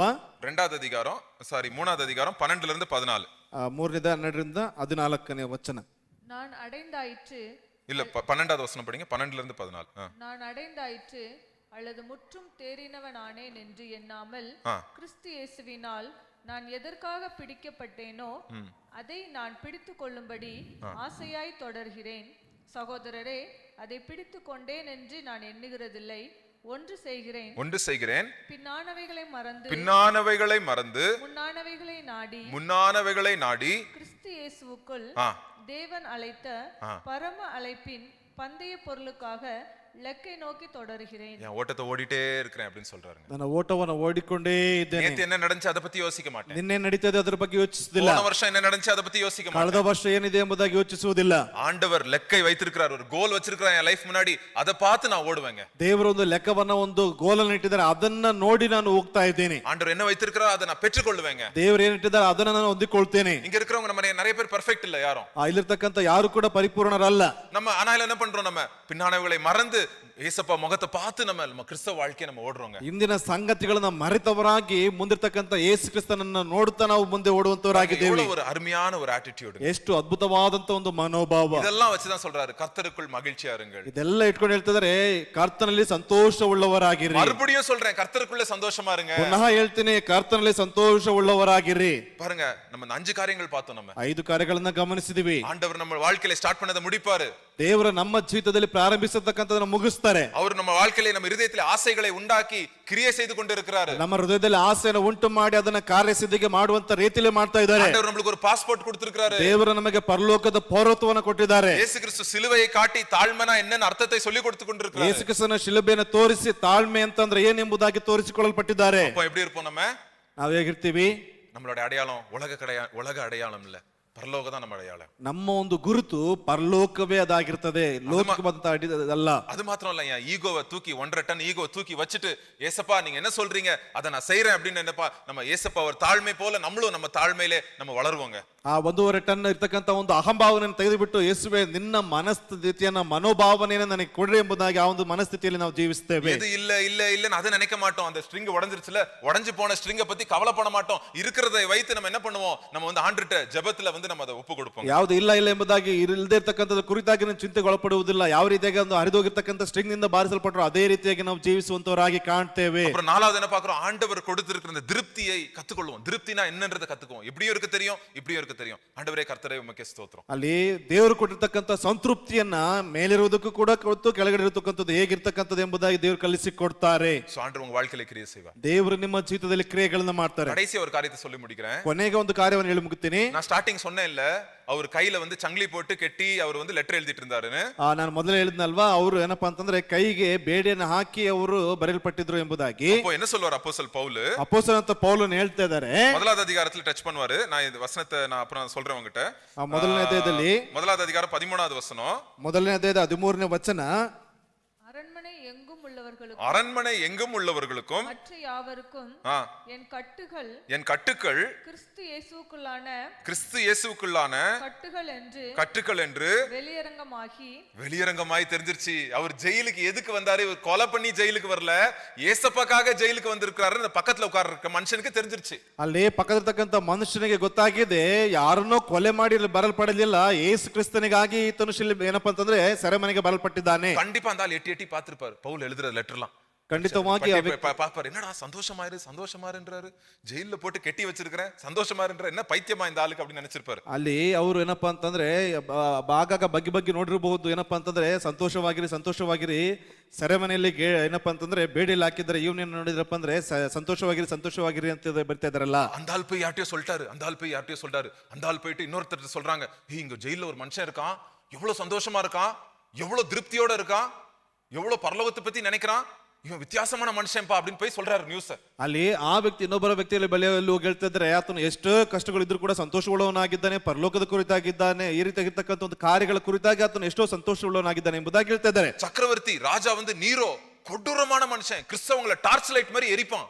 அந்த மாதிரி மனுஷன் வீட்டுல சில பேர் மனம் திரும்புறாங்க பாருங்க. ಅಲ್ಲಿ ಆ ಒಂದು ಏನಪ್ಪಾ ಚಕ್ರವರ್ತಿಯಾಗಿರ್ತಕ್ಕಂಥ ನೀರಿನ ಬಳಿಯಲ್ಲಿ ಅಷ್ಟು ಕಠಿಣವಾಗಿ ನಡೆಸಿಕೊಳ್ತಕ್ಕಂಥ ವ್ಯಕ್ತಿಯ ಒಂದು ಮನೆಯಲ್ಲೇನಪ್ಪ ಅಂತಂದ್ರೆ ಅನೇಕರು ಕ್ರಿಸ್ತನ ಕುರಿತಾಗಿ ತಿಳಿದುಕೊಂಡು ಮಾನಸಾಂತರ ಹೊಂದ್ತಾ ಇದ್ದಾರೆ. பாருங்க, நீங்க நினைக்கலாம் எதுக்கு ஜெயிலுக்கு போனாருன்னு நினைக்கலாம். அந்த ஜெயில இருந்து ராஜா வீட்டு குடும்பத்தார்கள் சில பேர் மனம் திரும்பிடுறாங்க. ಅಲ್ಲಿ ಯಾಕೆ ಅವರು ಸೆರೆಮನೆಗೆ ಹೋದ್ರು ಎಂಬುದಾಗಿ ಅಂದ್ಕೊಳ್ಬಹುದು. ಆ ಒಂದು ಸೆರೆಮನೆಯ ಮೂಲಕವಾಗಿ ರಾಜನ ಮನೆಯಲ್ಲಿ ಕೆಲವರು ಏನಪ್ಪಾ ಅಂದ್ರೆ ಬದಲಾಗಲ್ಪಟ್ಟಿದ್ದಾರೆ. எங்க போட்டிருக்கு? 4வது அதிகாரம் 22வது வசனம். 4ನೇದು 22ನೇ ವಚನ. பரிசுத்தவான்கள் அனைவரும் விசேஷமாக ராயனுடைய அரண்மனையில் உள்ளவர்களும் உங்களுக்கு வாழ்த்துதல் சொல்லுகிறார்கள். பாருங்க, அரண்மனையில இருக்கிற ஆளுங்களே மனம் திரும்பிடுறாங்க. ಅಲ್ಲಿ ಅರಮನೆಯಲ್ಲಿರ್ತಕ್ಕಂಥವರೇ ಅಲ್ಲಿ ಮಾನಸಾಂತರ ಹೊಂದ್ತಾ ಇದ್ದಾರೆ. பாத்தீங்களா? ನೋಡಿದ್ರ? யார் நிஜமா சங்கிலியில இருக்கறா? ಯಾರು ನಿಜವಾಗಿ ಅಲ್ಲಿ ಬೇಡಿಲಿದ್ದಾರೆ? இந்த இந்த இந்த படத்துல யார் சங்கிலியில இருக்கா? ಆಕ್ಚುಲಿ ಈ ಒಂದು ಚಿತ್ರದಲ್ಲಿ ಯಾರು ಬೇಡಿಲಿದ್ದಾರೆ? யார் இருக்கறா? ಯಾರಿದ್ದಾರೆ? ಪೌಲ கரெக்ட்டா பார்த்து சொல்லுங்க. யாருங்க ஆக்சுவலா? ಯಾರಿದ್ದಾರೆ? பாவ சங்கிலியில யார் இருக்கறா? ಪಾಪದ ಬೇಡಿಯಲ್ಲಿ ಯಾರಿದ್ದಾರೆ? அவன்தான். ಆ ಒಂದು ಸೈನಿಕನೇ. அந்த சைனிಕன் லாஸ்ட்ல அவன் கையில ஆண்டவர் வந்து அவனுக்கு விடுதலை கொடுக்கிறார். ಅವನಿಗೆ ಕೊನೆಗೆ ದೇವರು ಬಿಡುಗಡೆಯನ್ನು ಕೊಡ್ತಾರೆ. ರಾಯரோட குடும்பத்து ஆட்களே என்ன ஆயிடுறாங்க? ஏசப்பா கிட்ட வந்துடுறாங்க. ಚಕ್ರವರ್ತಿಯ ಮನೆಯವರೇ ಯೇಸು ಕ್ರಿಸ್ತನ ಬಳಿಗೆ ಬರ್ತಾ ಇದ್ದಾರೆ. மோசமான சக்கரவர்த்தி அவன், நீரோ கிறிஸ்தவர்களை வந்து வேடிக்கை பார்ப்பான். IPL டோர்னமெண்ட் மாதிரி கிறிஸ்தவர்களை விட்டுட்டு மிருகங்களை விட்டு கிறிஸ்தவங்களை சாவடிக்க வைப்பான் ಸ್ಟೇಡಿಯಂல. ಅಲ್ಲಿ ಸ್ಟೇಡಿಯಂ ಅಲ್ಲಿ ಒಂದು IPL ನ ರೀತಿಯಲ್ಲಿ ಮೃಗಗಳನ್ನ ಬಿಟ್ಟು ಕ್ರೈಸ್ತರನ್ನ ಬಿಟ್ಟು ಒಂದು ಏನಪ್ಪಾ ಅಂತಂದ್ರೆ ಏನ್ ನಡೀತದೆ ಎಂಬುದಾಗಿ ನೋಡ್ತಾ ಇದ್ದಂತ ಒಬ್ಬ ವ್ಯಕ್ತಿ. ஆனா அவங்க வீட்ல என்ன ஆயிடுறாங்க சில பேரு, அவங்க வீட்ல என்ன போயிடுறாங்க சில பேரு, ஏசப்பா ஏற்றுக்கொள்றாங்க. ಆದ್ರೆ ಅವರ ಮನೆಯಲ್ಲೇ ಕೆಲವರು ಯೇಸು ಕ್ರಿಸ್ತನನ್ನ ಅಂಗೀಕರಿಸಿಕೊಳ್ತಾ ಇದ್ದಾರೆ. சோ அந்த மியூசிக் இன்ஸ்ட்ருமெண்ட் போல ಆ ಒಂದು ಮ್ಯೂಸಿಕ್ ಇನ್ಸ್ಟ್ರೂಮೆಂಟ್ ನ ರೀತಿಯಲ್ಲಿ ஒருவேளை ஸ்ட்ரிங் எல்லாம் உடைஞ்சா கூட, ಒಂದು ವೇಳೆ ಆ ಒಂದು ತಂತಿಗಳೆಲ್ಲ ಹರಿದು ಹೋದ್ರು ಸಹ, ஆனா ஆண்டவர் கொடுத்திருக்கிற காரியத்தை குறித்து நம்ம அழகான நம்ம வாழ்க்கை என்ற ஒரு ஒரு ஒரு ஓட்டத்தை ஓடும்போது, ಆ ದೇವ್ರು ಕೊಟ್ಟಿರ್ತಕ್ಕಂಥ ಒಂದು ಸುಂದರವಾದಂತ ಜೀವಿತವನ್ನ ನಾವು ಓಡಲ್ಪಡುವಾಗ, ஆண்டவர் கொடுத்திருக்கிற ஒரு நரம்பா ஒரு ஸ்ட்ரிங் தான் இருந்துச்சா, ஆண்டவரே அதை நான் உபயோகப்படுத்துறேன், ஆண்டவரே ದೇವ್ರು ಕೊಟ್ಟಿರ್ತಕ್ಕಂಥ ಆ ಒಂದು ತಂತಿ ಇದ್ರು ದೇವರೇ ಇದನ್ನ ನಿನಗಾಗಿ ಉಪಯೋಗಿಸ್ತೇನೆ, நான் திருப்தியா இருக்க போறேன், ஆண்டவரே இவ்வளவு கொடுத்தாலும் பரவாயில்ல இவ்வளவு கொடுத்தாலும் பரவாயில்ல, நான் உங்களுக்குள்ள நான் சந்தோஷமா இருக்க போறேன், ஆண்டவரே ದೇವರೇ ನನಗೆ ಅಷ್ಟು ಕೊಟ್ಟರು ಕೂಡ ಪರವಾಗಿಲ್ಲ, ಇಷ್ಟು ಕೊಟ್ಟರು ಪರವಾಗಿಲ್ಲ, ಎಷ್ಟೇ ಕೊಟ್ಟರು ಕೂಡ ನಾನು ಸಂತೃಪ್ತಿ ಉಳ್ಳವನಾಗಿರ್ತೀನಿ. அப்படி நம்ம இருக்கும்போது கர்த்தர் நம்ம வாழ்க்கையை கவனிக்கிற ஜனங்கள் நம்ம வாழ்க்கையை பார்த்து அவங்க மனம் திரும்புவாங்க. ಆ ರೀತಿಯಾಗಿ ನಾವು ಜೀವಿಸಲ್ಪಡುವಾಗ ನಮ್ಮ ಜೀವಿತವನ್ನ ಗಮನಿಸುವಂತ ವ್ಯಕ್ತಿಗಳು ಅವರು ಬದಲಾಗಲ್ಪಡ್ತಾರೆ. சோ இதே போல உங்க வாழ்க்கையை ஆண்டவர் வந்து யூஸ் பண்ணுவார். ಇದೇ ರೀತಿಯಾಗಿ ನಿಮ್ಮ ಜೀವಿತವನ್ನ ದೇವರು